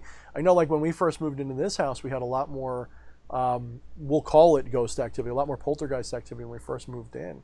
We had taco shells fly out of the cabinets in the kitchen. We had all kinds of weird stuff happen. And it was unexplainable. Yeah, so I saw some stuff levitate one day. That would really freak me out. I have nothing to say because I'm constantly telling people a lot of this stuff is not what you think it is, but every once in a while something happens that you cannot explain just like that. Something will levitate, something will move, a fire will start, a candle will go out, a bump will happen, and I found it, and EA said it beautifully last time. as much as I tell you I've experienced these things, he will say something along the lines of like I couldn't repeat them. Like these are things that happened, and that's what makes it so. As he put it, it's a miracle or magic if it happens, and it's science if you can do it again, right? So it's not science, it's magic, it's something different. So it's a very interesting perspective to have. I appreciated that from him last week a lot. So yeah, that's a pretty cool story. Anything else you got for us? There's a lot more, actually. I mean, it never really stopped until about 6 weeks later. I started reading some Robert Bruce material on what to do. And I talked to a friend of mine who had been haunted. And she told me she just found out there was a lady that died in her house. And she just sat down and talked with her, and she stopped bothering her. So it's true. I will agree with that. I've found, with the activity we had here, when we sort of just treated it like it was like a member of the house, like a little bit, like, oh, it's the ghost again. When we got a dog, that was like lights out. When we got the dog, like the ghost left. Like that was the last minute. Like we never saw it again after that. So yeah. Well, anyway, I finally just figured out that it was me rummaging through their things that made them mad, and I apologized and asked them to please stop doing that to me, and I would never do it again. And from then on, it stopped. But my buddy and I still had little experiences. Like it sounded like somebody was walking on the roof, and we would look on the camera system and nobody would be up there. Mm-hmm. And my buddy asked him, look, if it's you, could you please make yourself known? Then they just started stomping around all over the place. Then they followed him down the hallway. Boots were stomping on the floor, and you couldn't see anybody there, and just stuff like that all the time. It was. But my question for you is, how do they remain here and stay alive like that without passing on? How do you do that? That's what I want to know. This is my take on it, and I've probably done it a bunch of times already and don't remember because it was before this body, and my memory is not of this body. So, death is a word. It is a process that happens to the body, but what you are is not the body. You're not the body. What you are has never been born. Only that which has been born can die. And what you are has never been born. However, a lot of the things that you think you are not.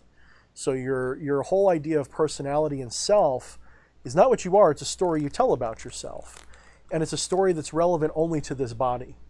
And in a manner of speaking, you've already died a whole bunch of times in your life because you're nothing like the person you were when you were 10. You've heard me say this before because you're almost always here when I say this. You're nothing like the person you were when you were 10 years old. I heard you say that. Yeah, you've been here a lot for that.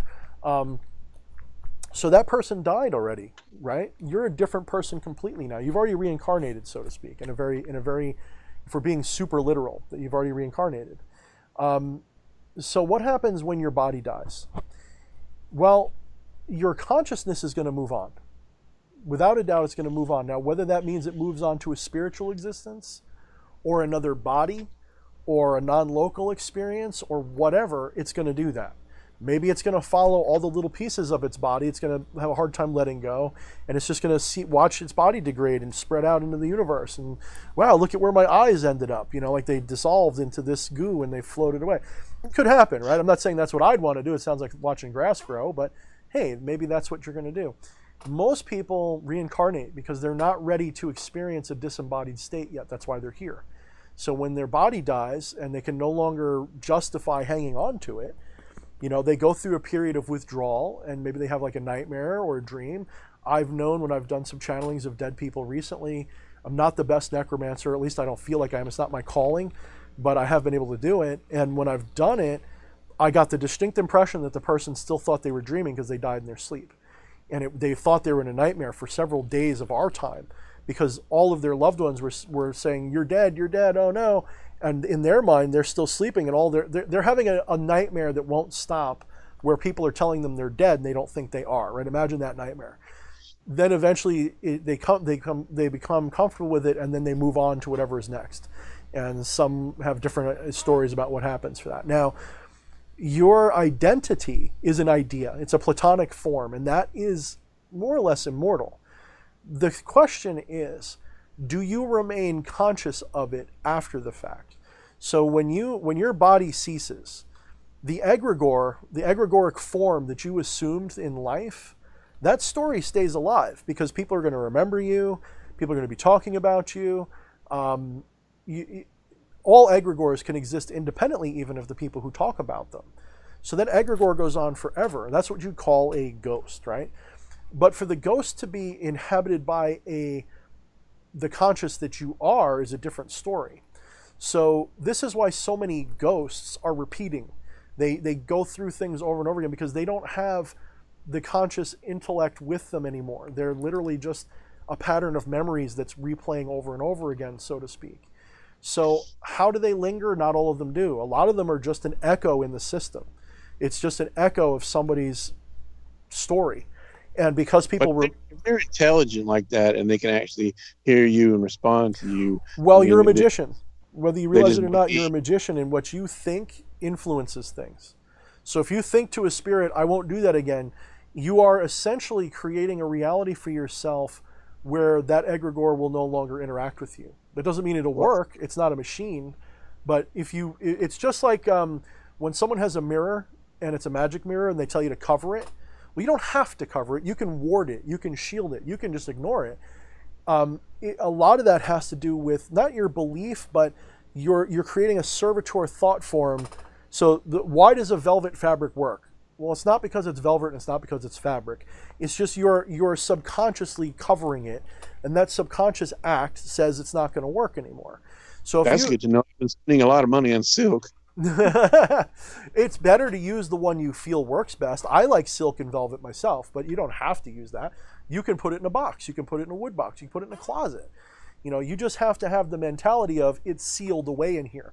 You can put runes around it. You can. There's so many ways you can do it, and they're all whatever feels like you're warding it is what you need to do. Well, the same thing applies to the spirit world. If I were right now to say, King Paimon, I never want to talk to you again, and here's my ward and seal, I can't talk to you anymore, bang. And if I meant it in my heart, I probably wouldn't be able to talk to him again until I pulled it back, because I would just cut off my end of the conversation. So by doing what you did, that spirit may still be interacting with you in its own way, but you've kind of walled off your own awareness to it so that you don't notice the little details that you noticed before. Maybe it still is interacting with you, but now when there's a little bump in the wall, you go, that sounded like a rat, and you just ignore it. We have selective attention, whether we mean to or not, we do. Well, that does bring one more question up that I wanted to ask. Yep. Now, once he stopped interacting with me, I kind of forgot about him for a while, but I was still reading the Robert Bruce material, and he taught me how to make a shield around yourself. You got to visualize it as much as possible all the time for a month. Then you just reinforce it once a week. And you got to really believe in it. But after a couple of weeks, I got so good at this that it actually felt like it was there. It had a lot of weight to the heavy steel parts, and I really did believe in it. But I was practicing down in the basement without thinking about it, and I don't know what effect it might have had on them, because there's also fire on it and all this other stuff. Sure. But he looked like he got mad. He knew the only way to communicate with me was to switch the light switch off again, so he let me know that he didn't like it. And I told him, I wouldn't do that down there anymore, and sure. He left after that. Well, let's put it this way. Let's say whether you're consciously embodied in that egregore or not, let's say your egregore is in a similar situation and you've got this person who can sense you for whatever reason, and you can interact with them. And here's the thing about an egregore. Egregores want to be remembered. If we go back to Sumer and we talk about the underworld, when people die, the idea was that you wanted to have your offspring make libations to you. So because the story was that you were eating dust otherwise. So in other words, all you had was like dust and dry, dead food to eat. So your children making libations to you once in a while for offerings kept like an ancestral altar or something? Yeah, it's like exactly. So what they're doing is they're honoring the egregore and empowering the egregore, and the egregore stays energized and stays alive. And the same thing happens with any egregore ghost. If you ignore it, it will de-energize over time. Like if there's a home and there was a lot of spiritual activity in there before, and then for whatever reason nobody remembers that happened, and everybody moves out and somebody moves in, there's a chance that egregore starve for energy and attention, so it's going to start making itself known, because if people aren't paying attention to it, the memory of it is fading. As that memory fades, its energy fades. Over a long enough timeline, that egregore is completely different. In fact, I will tell you, this is why a lot of necromancers, if at least a good one, will tell you basically the same thing I'm telling you, maybe a little different. They might tell you they're really talking to the person, but a lot of them will tell you that what they're conjuring is the living memory of the person. And this is why, like, if you do Abraham Lincoln's ghost, Abraham Lincoln's going to show up with like a top hat and a hole in his head or something. He's going to show up like people remembered him. You're not going to see him as a child necessarily, unless that's how you remember him. If you do a conjuration of your grandmother or something, you're not going to see her when she was a little girl. And if you did, you wouldn't recognize her. So she's going to show as people remember them the best. And that could be any age, but it's how you remember them the best. And this is kind of a big part of what it is. That doesn't mean that there isn't a consciousness behind it, though. Like some necromancy, just like with demonic work, when you create a really good egregore avatar with your imagination and you really solidify it, like when you're making your shields, right? Same principle. When you're doing that with a spirit, if you're hardening a spirit with frequent use and interaction, and you're really pushing energy into that avatar that you're literally making it for them, whether you realize it or not, the more energy you push into that avatar, the stronger and more vibrant and realistic it's going to feel and get, and it's going to last. The same thing that eventually the consciousness of the spirit will inhabit it. So the difference between a beginner and someone like me is that I pump enough belief energy and spiritual energy into that egregore so that it becomes accurate enough and empowered enough so that the real consciousness of that being shines its attention on it and will work through it. Otherwise, I might just be talking to my imagination, and there's like a snap that happens. You go, I'm talking to my imagination. Oh, nope, it's real now. The same thing will happen with a necromantic experience. You remember the person so strongly that you build like an avatar for them, and then if they wish it, if they're still lingering in a way that can be experienced, that consciousness may inhabit it again for a little while, and you may be talking to an inhabited egregore, I think is what I'm getting at. So what you're saying is it's not really a person, even though they look like it. It's still just an egregore. Well, what's a person? I mean, I hate to go like way off into non-dual land, but what's a person? You know, what are you? You are an embodied egregore too. You're an egregore that's embodied in a body, and your consciousness is embodied in that egregore. So you're like a 3 in 1. This is why the Trinity is so important. The Father, the Son, the Holy Ghost, the body, the spirit, and the mind. Okay, these things come together, and they form what you are. Well, when the body's gone, then you no longer have an anchored body to talk to, but the egregore, the story, the name, the personality, all of that is still an egregore floating in whatever it floats in. And then the conscious, the soul, or the mind, whatever you want to call it, can reintegrate with that, potentially. Can they learn things? I mean, can they practice levitation and move objects and all that? I mean, is that how they do it? Yeah, that's a good question, because my jury's still out on whether that actually happens exactly that way. Because I don't see time. I don't believe time exists, so that would require that time exists for them to levitate anything. What I think is happening is that we're moving in snapshots of reality, and there's snapshots in reality where things are flying around for whatever reason. And we experience those things. Now, does that mean a spirit's doing it or you're doing it? My opinion is still, I don't know for sure. I will say I've experienced those things, but I don't like to say a spirit caused it. Because I don't believe that's how this works. In all of my studies of the esoteric and the magic, and in all of these things, I really do not believe that time exists at all. In fact, all of the higher metaphysical systems will tell you that. You know, time is associated with the number 4, which does not exist in the Fibonacci sequence for a reason. It's the 4th dimension. The 4th dimension is an illusion. It's a shadow of movement, of things that are in the system. Time does not exist. Time is an illusion. So that means the movement of objects is also illusory. All of this is illusory. So time being required for manifestation of events like that. So a poltergeist requires that a spirit pick up an object and move it. Well, that's all illusion. It doesn't exist. So what's being moved? Your idea of the object's being moved, I guess. And so my jury's out on how this exactly works. Except I know it does from time to time. And this is why I tell people don't aim for that, because I don't think you can cause it. And if there's someone who can truly, on demand, as a science, go like this and make things move, or can, with their mind, make stuff happen or turn lights off, please contact me. I'll keep your secret. I will pay you whatever amount of money you want. I want to see this. So wait a minute. What about a spirit like Mepsitol from Konstantinos and Coedding's book that's supposed to be able to teach telekinesis? Well, that's a good question. I would say that some of this stuff maybe or maybe not. I would challenge those people who's learned telekinesis to prove it. I would think that sooner or later, if it was possible to learn it, someone would prove it. And I've never seen it. That doesn't mean it doesn't exist. So we got to, as a rational person, I got to say it may exist. But again, here's the other end of that story. Maybe it does exist, and that because I don't believe it does, I will never see that. They'll see it. Yeah. You know what I mean?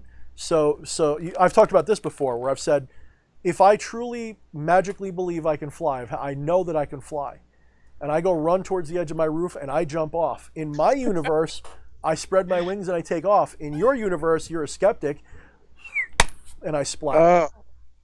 Right? So maybe they do teach you telekinesis, but it doesn't necessarily mean it's objective telekinesis. Maybe.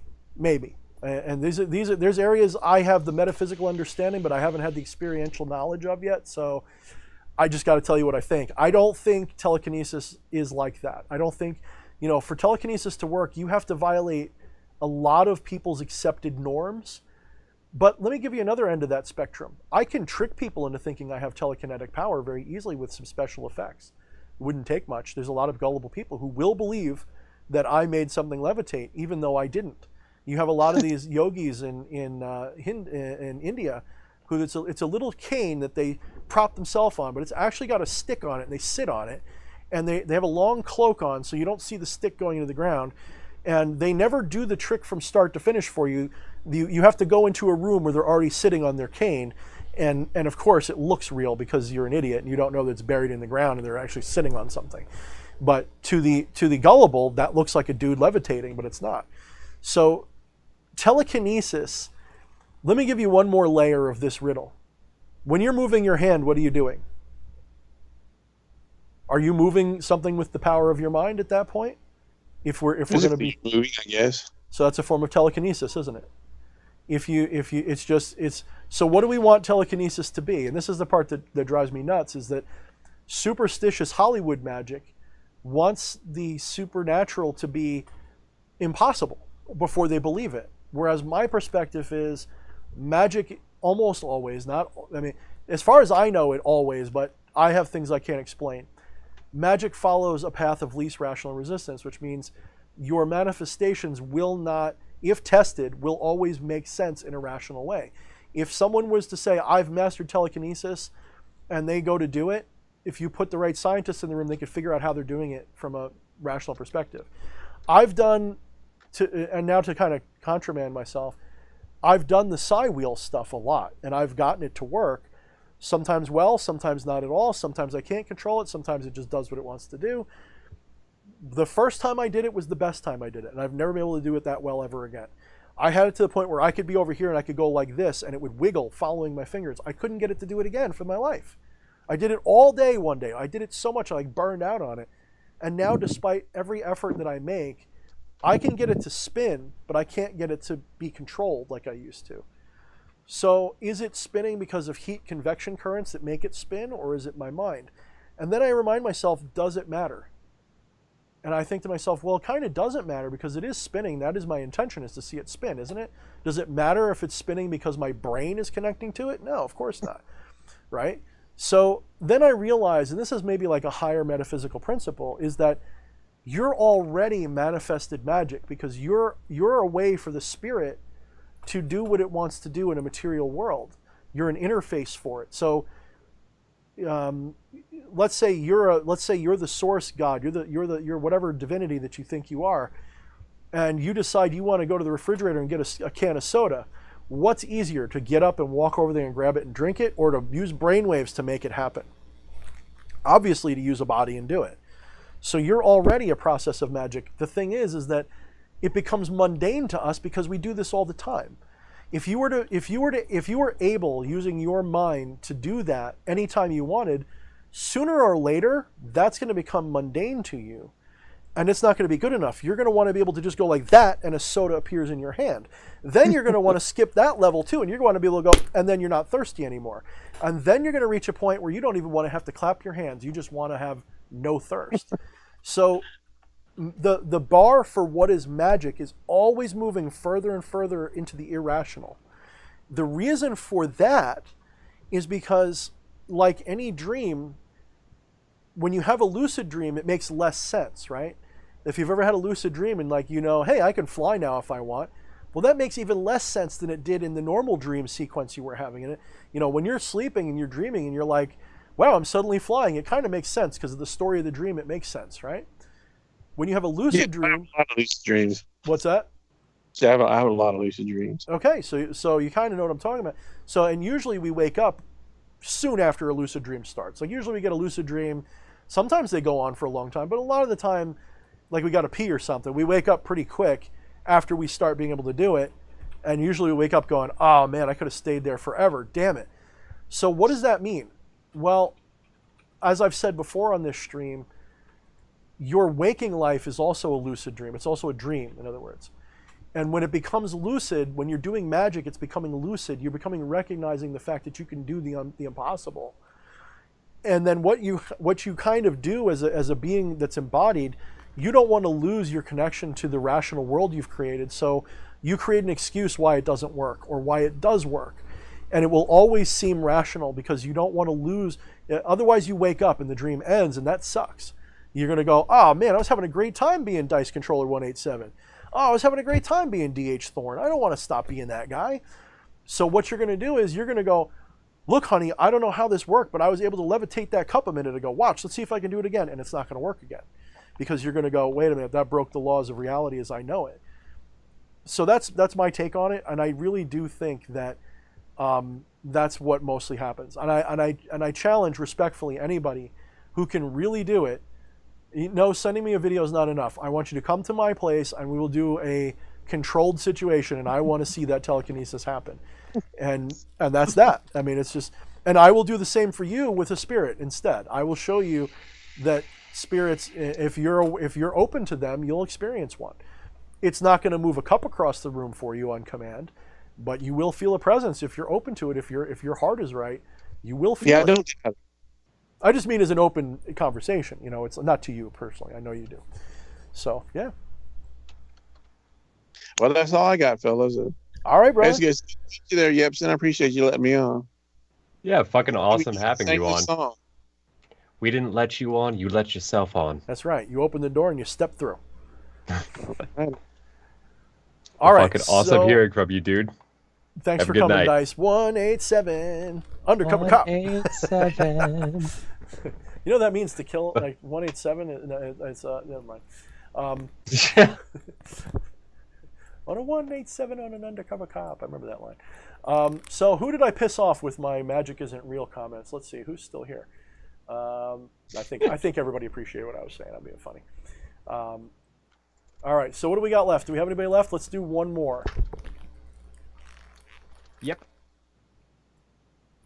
I got one other person in. I'll add them right now. Hopefully they have something simple, because I got to pee. Well, do you want to take a... No.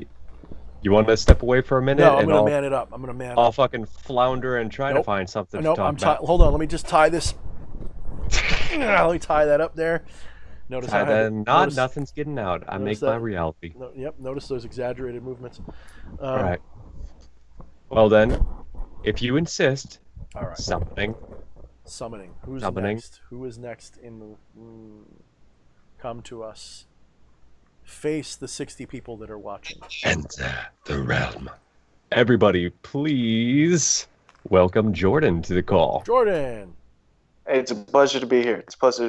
Thank you. Good to have you too. Really simple, because I'm not as smart as maybe many of you, but I'm still young. Oh, you sound smart. It's always smart to know that. But go ahead. Keep going. Just wanted to keep it simple because, I guess I've had questions about really summoning multiple demons, right? And I guess my main question is, when you, prepare for a ritual, do you have to ask each demon if they want to work with the other? Or is it kind of like in your head, common sense, like they work together? Sure. Like a lot of the Goetia is kind of easy to kind of pair them, but like if you want to do something like, let's say, for me, I have the guardian angel Layla, and I have Lucifer, and I wanted to put them together, and I did that, but I did it with pendulum. So I don't know how it works with you or how you decide that. So I kind of have it in mind that I generally, not always, but generally work one-on-one with a spirit at a time. The exceptions would be certain goetic spirits, like I will call all 9 kings plus Lucifer at once. No problem. Never been a problem. That doesn't mean they all show up together and hang out, but you can invoke all of their energies in a ritual for sure, because they're all sort of part of the same pantheon, if you will. But that doesn't mean you can't mix and match. We had this conversation earlier. I don't know if you tuned in earlier or not, but we did talk about mixing angels and demons. Oh, no. If I remember correctly, you were one of the ones that came in late. Shame on you. Yeah, Shame on you. So you're going to have to rewind the tape a little bit. We did talk about that specifically. So it's probably better if you run. It was when Dia was on, and Dia had we talked about that. So I will refer back to that and hope you go research it, but I'll give you the shortcut. Certain spirits, part of the reason that they don't necessarily mix and match has more to do with you than with them. They're non-local energy and thought forms and egregores, and they don't fight, but that doesn't necessarily mean that they'll work together, because because different energies will cancel each other out, and it does happen that way. That doesn't mean that just because it's labeled an angel or a demon, though, that they can't work together. That's a fallacy. That's something that people get wrong. A lot of people have a Christian mentality where they think God and his angels and Satan and his devils, and they don't mix. It's a Zoroastrian duality. Let's get rid of the duality a little bit. Let's go back to the to the non-dualism, to the monist perspective. Don't worry, I'm not going to harp on non-dual. Go ahead. What were you going to say? I was going to say I should probably specify, because I work with with a lot of VK, actually a lot of his material, and I think he's pretty good on way documents, but so I guess I would say from my experience that Layla is half, I guess kind of similar like Samael, because Samael I guess it's kind of jumps to whether you want to view him as a demon or angel or both. Sure, yeah. Kind of. Well, I mean, I can short circuit some of what you're saying by saying it depends on what you believe. Do you believe that these are spiritual beings independent of anything, or do you think that they're thought forms with consciousness behind them? And it's important I ask you that, because if I were to ask you, could the X-Men team up with Thanos in the right storyline? Can you envision one where they would team up? If your answer is yes, then you can come up with any rationalization for getting spirits to work together, because ultimately what you're talking about, what VK's talking, what we're all talking about, and I'm sure he would disagree with this, what we're talking about are their avatars that you're creating based on folklore that you believe in. Now, there is a conscious mind behind it, but it is not limited to the silly story that we tell about them. That is just symbolic ways to resonate with the energy that they are all about, the archetype that they represent. So some kinds of archetypes don't work well together. Murder and mercy don't work well together, right? It's really hard to envision a story where you can invoke the spirit of murder and mercy together, right? So yes, right. Some concepts don't mix very well. Some mix very well. Some of them may seem like they're enemies because of some pantheistic pantheon that you have that says that they're enemies. But you can envision a story where they would work together, even if only for a little while, and then they would fight afterwards. You can envision a story where Jesus and Lucifer would team up to fight Hitler, right? Just as a funny story. You could come up with a story like that, and you could rationalize it. Jesus is gonna save all the innocent people, and Lucifer is gonna punish Hitler. There you go. They just work together for the same purpose. So you can quite easily sort of do that. But the problem is how do you see them? And because we're on the left-hand path, my job is not to tell you how they are, just how I see them. And you've got to decide for yourself, are these beings literal gods and spirits in the theistic sense, in the deistic sense? Or are they thought forms and we are all divine? In other words, they're not above us, they're not below us. We are just like they are, except we are using a body that is a human body, and they're using something else. Maybe the electrical field around you, maybe hot and cold, maybe it's the air. Whatever they're using as a body to contain their consciousness, that's what they're doing. So you have to ask yourself, me personally, I don't believe that there's a God. I don't believe that there are any gods. I don't believe that there's demons. I believe that there's stories, there's mythology, there's so I'm sort of like, I'm halfway between a realistic, rational skeptic and a spiritualist. I kind of have figured out how they work together and how they can both be true. Whereas a lot of people just sit on one side or the other. I've said, listen, anybody who believes these spirits are real is welcome to prove it to a rational skeptic without any doubt. And at the same time, if a rational skeptic said, well, you're just using your imagination, they don't exist, I'd say, just because I'm using my imagination doesn't mean they don't exist. And this is where it gets tricky, especially for a beginner, because you're on a path where you've got to learn that through experience. My telling you that doesn't mean anything. I can tell you that till I'm blue in the face, and that's why I'm not trying to prove it to you. You've got to go through your life and figure out which one is true for you, and it doesn't matter which one. So if you truly believe that Lucifer is a fallen angel and Yahweh kicked him out of heaven, and Shemyaza is a watcher that's been punished by Yahweh and the angels, the archangels. If you believe that these demons are jinn or fallen angels, if you believe whatever you want to believe, then that is your dogma. Now, as a chaos-oriented magician, though I wouldn't call myself a chaot specifically, because they're a little bit different too, my specific brand of this stuff is that it's all true, but I choose which one to sit with when I want to work with it. I do find that it helps if I'm going to work with Yahweh that I fill my brain with Judeo-Christian ideas, and then I twist it to fit my own understanding of reality.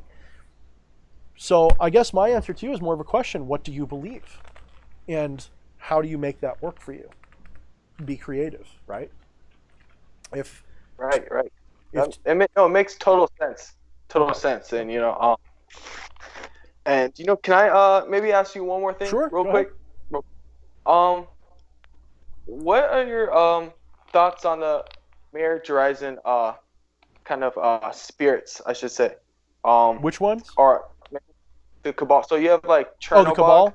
And I have no experience with it. I mean, I have no experience with it. VK and I and the Cabal and all that, like, we're not friends, we're not enemies, we're kind of like neutral, different. We get a lot of the same people, I think, because we're both in the same spectrum and we're both coming up at the same time, I guess. So a lot of people think that we have I don't really have an opinion about much of what he does. I rarely watch his videos. I don't think he watches mine. So I don't know much about VK's work. And the Cabal, I've spoken to, I guess Marcus isn't part of it anymore, but I spoke to Marcus once or twice in private over some weird drama that was brewing, not between him and I, but something that people were trying to implicate him and I in a squabble that had nothing to do. Like, I got weird emails and I'm like, dude, I don't think you sent me these, right? That kind of thing. And I know that happens. People are always trying to cause freaking witch wars over nothing. What's that? It's like I'm just minding my own business, kind of. I don't know what this is. I'm not involved. Right. But I just want to make sure this wasn't you, right? I don't think it was.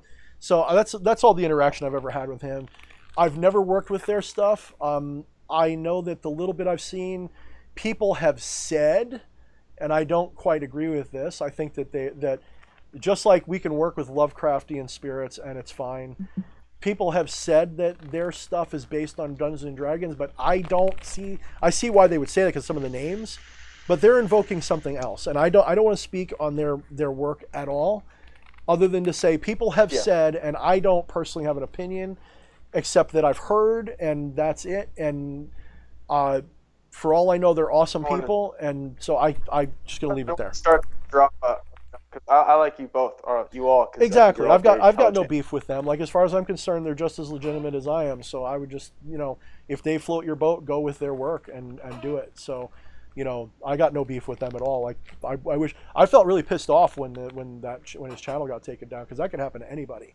So, like, fuck that, man. That was stupid. I mean, so more power to them. I hope that they do well. But they've never approached me, and I've kind of, like, the little interactions we had, it was kind of like, I just kind of felt like there wasn't a resonance. So I'm like, you guys stay over there and do your thing. So that's what I'm doing. I'm staying over here and doing my thing, and that's that. So, but yeah, I mean, I'm not going to say I've never looked at VK's stuff and found some of it interesting at the very least. And he comes up with a lot of chants and things that if they work for people, they work for people. I mean, You know, why they work, I have my own reasons for thinking that. Again, I just talked about some of them. What resonates with the energy, if it's resonating for you, it's going to work. And if it doesn't resonate with you, it's not going to work. That's why I don't use Connolly's ends. They just don't resonate with me. I use my own ways to do things. So everybody's got their own. And I think the ultimate thing I would tell you is, since you're just starting out, you're not there yet, but at some point, you're going to put everybody else's stuff down.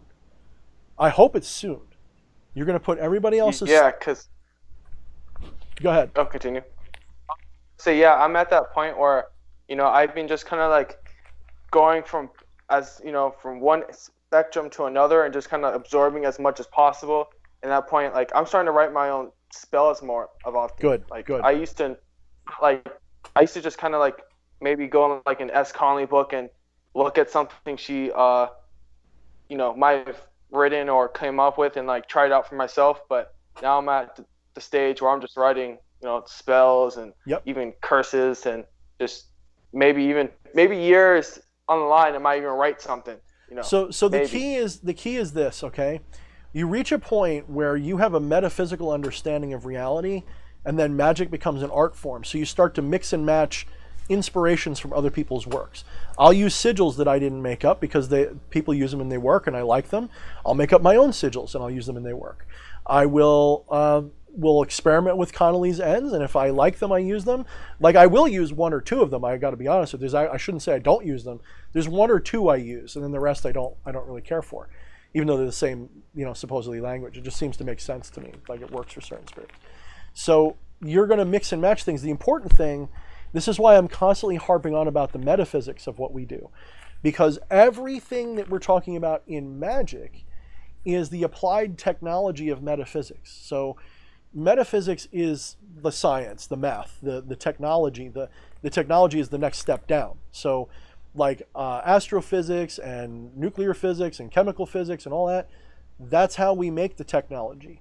So when you understand the metaphysics of reality, the next step down is applying that to having experiences, aka manifestations of higher consciousness getting the experiences it wants. So how you do that can be as complicated as an elaborate ritual chamber filled with burning pots and chemicals and incenses and botanical concoctions and spirits coming to you, or it can be literally as simple as just clearing your mind, visualizing what the world's going to be like in 5 minutes, and letting that go, and it happens. The difference is just which one do you like doing better, which one's easier for you to wrap your brain around. I'm still at a point where I kind of like to do at least some ritual, even if it's just energy work with a candle or something, and pump energy into it. But I've also had times where I just think of something and it happens. And I go, wow, is that synchronicity, or did I cause it, or which was it? So that's why I harp so much about metaphysics, because when you understand metaphysics, you're going to put down all of this other people's work, except for inspirational purposes. So yeah, you'll study my stuff still. You go, I like Thorne's visuals. I like VK's visuals. I like Quetting's stuff. But you're not going to rely on it to teach you anything. It's literally going to be the same as being an artist and looking up other artists' work to get inspired to do your own. I hope I'm making sense with that. Oh, no, perfect sense. I really get it. Especially, I've been doing this since at least 2013. Since I'd say really when JOS was, but like that's how I really got my start. But when the internet was as wide of information as it was, even 2013 is really not even early, but it was, you can just look it up now, anything, because there's so many resources now. I wasn't even doing this in 2013, so I don't even know. I just know that when I jumped back into this in 2018, after being a skeptic for 10 or 15 years, it was like it all clicked back on, and I was amazed at what was available out there. Because when I came up in the 90s and was doing this originally, I couldn't find any of this crap out. I had to basically, half the reason I have an invented system is because I couldn't find a system that I liked to use. And so I looked at systems and I understood what they were trying to do, kind of like looking at a sports car. Just by listening to the engine, is it an 8-cylinder or a 6-cylinder? that by the exhaust it's got this kind of system and that. If you're a mechanical person, I'm not, but even then I know. Like I know a sports car from a freaking, like a hatchback, right? So I can understand. So I know that when I look under the hood of those systems, if I look at the Kabbalah, if I look at LaVeyan Satanism, if I look under the hood, I can understand the formulas under the magic. If I look at the OTO, if I look at Thelema, if I look at this, if I look at the lesser banishing ritual of pentagram, I look at that and I go, oh, they're basically invoking the idea that you are the source, you are the creator, you are the most high, and the angels serve you, and you're creating an area of your own bubble of reality in which things work. So that means the formula is that the names you're using, Raphael, Michael, all this other shit, that's completely arbitrary. That can be whatever you want it to be. The formula is what's matter. That's why you can take the LBRP or even the middle pillar, any of these things, change the names of the spirits that are being used and still make it work. So try to learn the formula, the reason why it's done the way it's done. Then you can do anything you want with it because you'll understand how it's interfacing with the metaphysical truth behind it. And that's why when I came back to this, I didn't need to go study reams of like if somebody says what's in the Red Dragon, I'll go, I gotta pop the book open because I haven't read that more than once and it wasn't really that useful to me. So so yeah. I was 2013. I started, then I stopped, then I really got back into it 2016, and I haven't. And then I guess I was going half-ass into it, and now like recently, it's like I've been really going all the way in. Not holding myself back, but like kind of. Good for you, man. How old are you? How would you say? What would you say? 22? I think you said. How old are you? Yeah. 22. Desmond, how old are you, you old man? I am older than him, and that's what I'll say. I'm not the youngin' anymore. That's right. You're not the youngin' in the room. You're actually at. So there's different phases in people's lives magically. There's some people start in their young teens like I did, like 12, 13. And then they fade in their 20s and they stop doing it. Some people reinvent themselves in their 20s. So you have your Jupiter returns basically, and then you have your Saturn return. You have all this stuff. So all these different returns will change what you're going to be like. And I found that 20s is when people will change drastically. So you're maybe changing into a magical person. Well, maybe in 10 years you won't be anymore. And be willing to let this ride its course and be what you want to be. I left this alone for almost 20 years, 15 plus years, jumped back into it when I hit 41, I guess. And it was like when I hit 40, my brain started going, let's play with magic again. It was like really weird.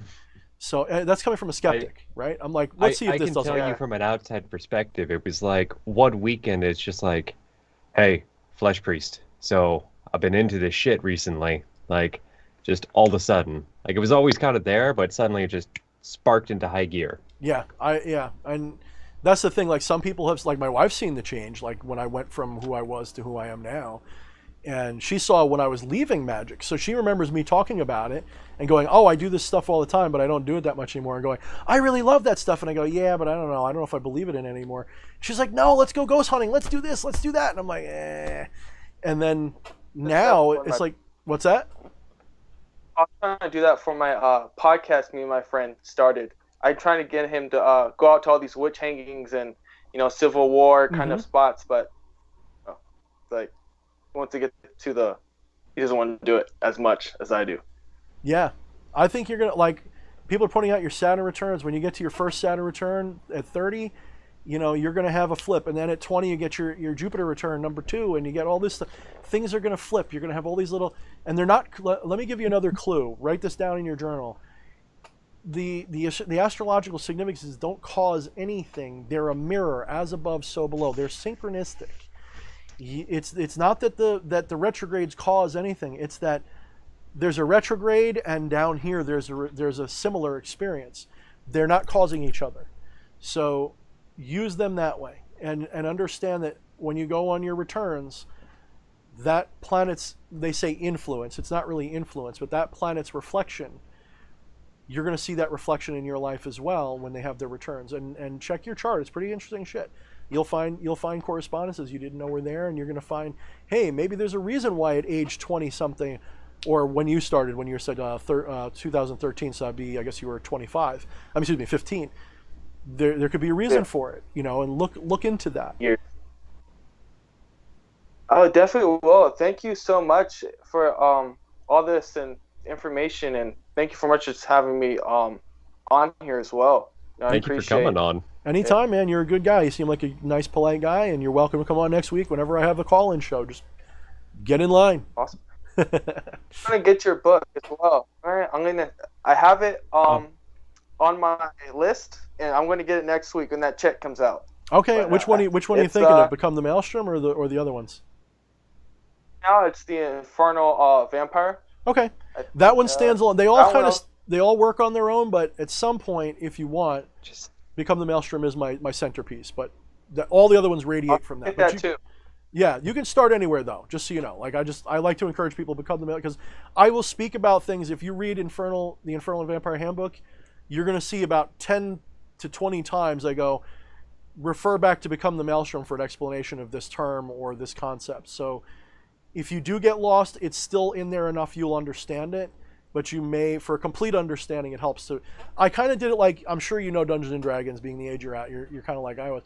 You probably know what that is, and you know that they have the core rule books. They have the Dungeon Master's Guide, the Player's Handbook, and I think Gallery of Magic does it similar, where you want to get the books in a certain sequence to do the things you want to do, or at least each one is meant to be, reference back.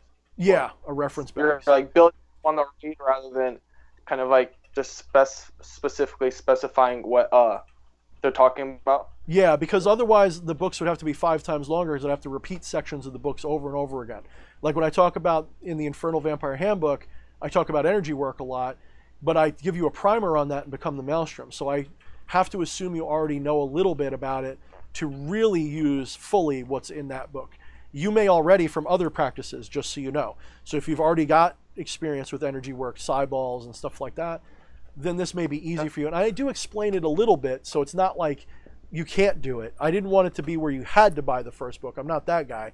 But to save time, I put the explanations in a core book, and then everything else is meant to orbit around that as a reference. So no pressure, though. You should be able to make use of especially if you're practicing. You have a practice already. You're writing your own rituals, so you'll probably be able to use it right off the bat, just so you know. Awesome. I definitely get both of them because I got to add to my collection of books. Hell yeah, man! But, and I appreciate it. Any support you give is awesome. Whatever you want to give is great. So, thank you so much. You're welcome, man. Thank you for being on. Thank you. Anytime. All right, have brother. a good night, Jordan. We'll see you next week. See you next week. You as well. Right, cool. All right, man. I guess. Holy shit! Somebody else did the buy our crap plug. What are we gonna do with ourselves? Who told me to buy my crap? Well, Jordan kind of just did it right there. He did, didn't he? He said, I'm going to buy all your crap. Well, damn, I don't know what we're going to talk about now. Do we just hang up now? I don't understand. I mean, if I didn't have to go pee and if it wasn't so late, I'd say let's take one more. But I think we're good for tonight. I was actually thinking, we should do this more than once a week. I know you probably can't. But, man, I'm having fun doing these. And they're working out pretty good. I fucking love it. It's a fun pastime. Well, that's why I'm thinking, I want to do that weekly service. Probably during the day, though. It would probably be in the afternoon. It would probably just be, just on Skype or Discord where I did a video conference. And, everybody would have to be there. It would be you pay $15 a month or $30 a month. And we all participate in an online service. But then I kind of feel that's kind of people were asking me, please do it. Yes, I'd be so excited. And I'm like, but I kind of do, here's the thing. My Thursday night stream is a free-for-all fun hangout.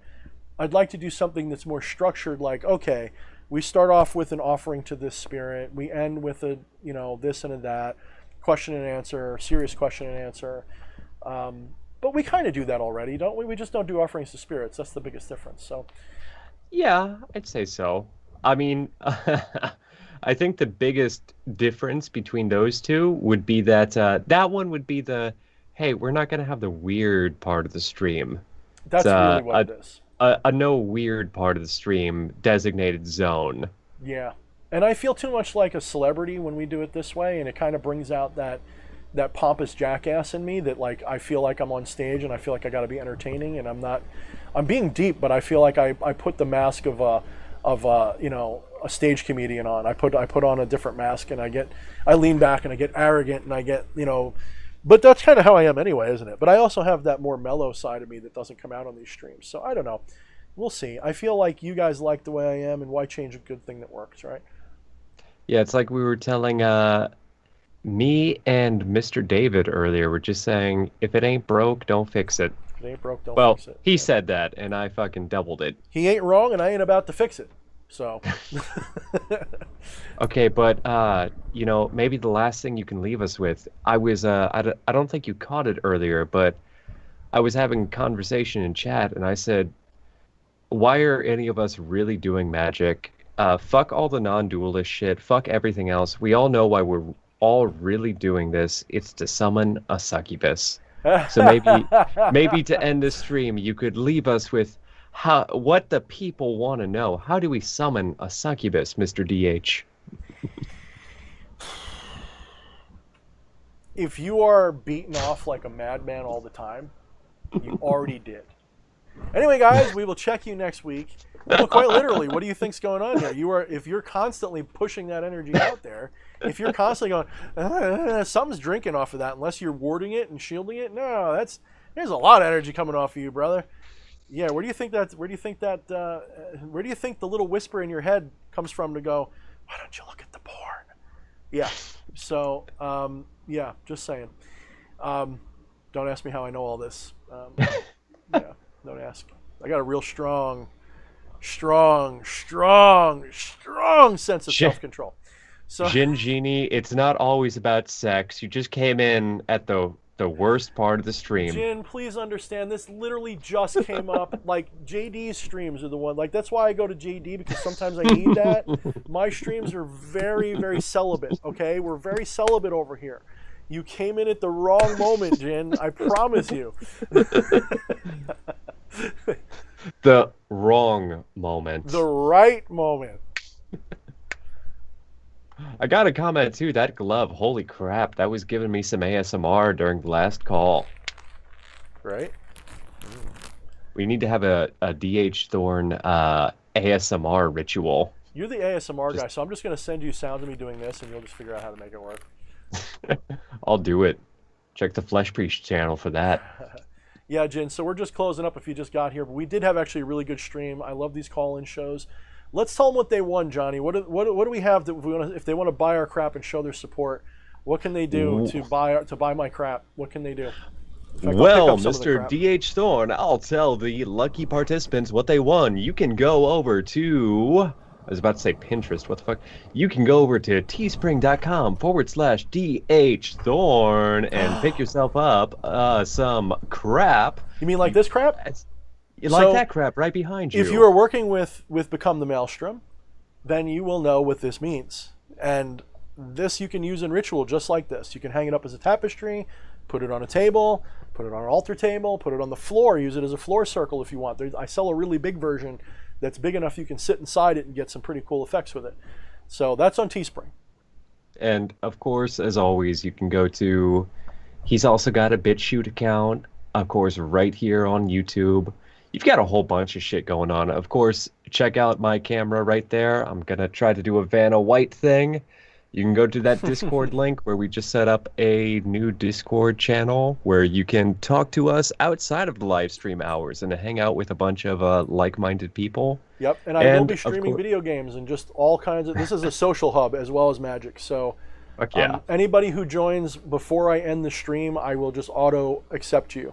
So if you come in tomorrow, though, when the stream's just being played, you're going to have to answer the questions. So come in, answer the questions, and then you can join. But go on, keep telling them all about us. Yeah, and all about Mr. D.H. Thorne, you lucky participants, you. Of course, the best way to support is go to Amazon, pick up the books. It's the best way to say, I appreciate what the fuck you're doing, D.H. Thorne, and you're worth throwing a little bit of my time at. That's my preferred way. I mean, Patreon and I do have Subscribestar. You can use both, but my problem with that is you're basically just sending me money to exist, and I know some of you want to do that, and I appreciate that, and I love it. Believe me, it means a lot to me, and I try to give you guys preferential treatment, but at the same time, it's not the point. I want you guys to get a product or a service out of my time, and yes, honestly, guys paying for Patreon and Subscribestar does help make me do this. But actually tonight was the first time we didn't get a super chat, which is unusual. But usually you guys are like really like bang bang super chats, this that, and that's great. And if you don't, I don't care. I'm still going to do this, so that's cool. But books, I'd rather you purchase my books, because then you're getting something that came from a lot of blood, sweat, and tears energy. I mean, you have my primary book, Become the Maelstrom, big 10 by 9? I forget how big it is. Big ass book, and it's very dense. It's very thick. You know, a lot of stuff in it, page upon page of everything I do. That's the core rule book of my magic. If you're gonna get one book that's mine, that's the one. You have Shadownomicon, and then Infernal Vampire Handbook, which is my newest one, which has been doing well, and people are really liking it. EA just got a copy of it. I just sent them a signed copy, and he loved it right off the bat. He says it's already great layout, great format, and he likes what he's reading so far. So I love that man to death. So, you know, his endorsement. EA is fucking great. He's a great guy. I mean, honestly, like, I'm so glad that I started talking to him. It's like one of my favorite people to talk to. The Tapestry, you know what, I'm gonna have to check. So my wife's telling me a question. She's saying, is the Lucifer Tapestry blacklight? Yeah, so the poster and the canvas print definitely should be, and the canvas print I know is, because I got one and I tested it. The Tapestry probably is a little bit. If you want, I can maybe have my wife run back in the back and check, because I do have one here. Honey, would you mind running back there and just flipping the light on and see if it does? If you don't mind. Let's wait till she hears me. It takes about 30 seconds.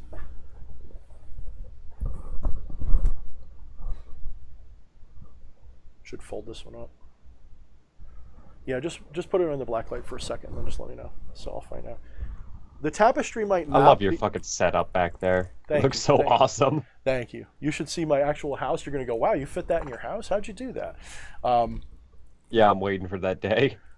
Like, well, it's how not the that fuck different do you from you. stream in this corner? It's exactly what I did. Well, I had to, because I live in a hovel, because I have not put my magic towards me. I have a lot of money now I've been getting because of everything I'm doing. I'm not rich, by the way, but I saved up a lot of money to buy a house, and I'm saving it for a house. When I do that, I will have what I need. It appears to be blacklight reactive. It appears to be blacklight reactive. Woo! So I guess it might depend slightly on which blacklight you're using, but the one I have, which I believe is, I don't know, what's the safest one? The one that they sell on Amazon that's LED, that's the one I have. So there's different kinds of blacklight you can get. So yes, it is blacklight. The Trinity is not, just so you know. This one is not. I wish I had made it blacklight reactive, but I didn't. But Lucifer is. All of the Lucifer products then are blacklight reactive. I was lucky there. So go for it if that's what you want. So what were we talking about?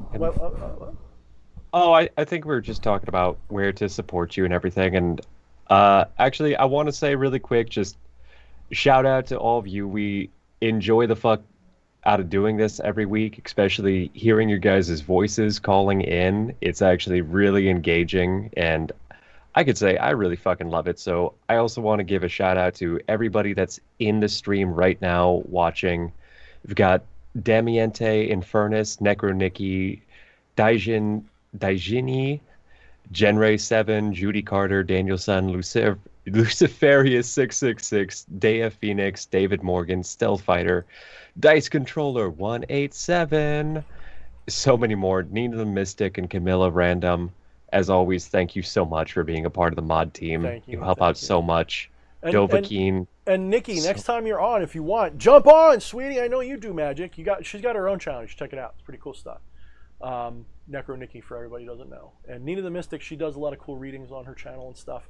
She also works with, oh my gosh, Arwayne Steiger, I think is his name. I've liked his channel for things. He's got a really good series on Ball. Awesome channel too. He probably doesn't care if I give him a shout out, but. Oh yeah, and hey, Cracky Comics. I just noticed that you joined the Discord channel. I tried adding you on Insta, and it's not being nice. I did happen to see that you work on FL Studio though, so next time I'm gonna hold you to this. Make sure you call in. Fuck all this non-dualist shit. Let's talk about getting weird with DAWs, my dude. Let's talk music. Let's talk Muzak. Yeah, I do a little bit of Muzak. I'm not a professional. Oh yeah, no, you do too. But this is FL Studio we're talking about. Yeah. This is the not Mixcraft. not the lame mixer. Oh, Dejin just asked about the. All right, say goodbye, Flesh Priest. You're gone. Oh no. So this is actually. Oh, I'm back on the stool. This is actually an original piece of art I did, Jin. This is actually I had worked last night with Yog-Sothoth. Excuse me. Make sure you watch the video from the beginning because I do a sort of impromptu demon review on him, which I will be doing a video for eventually. So after working with him last night, I got a whole bunch of Gnosis. I got a new sigil on my Facebook page.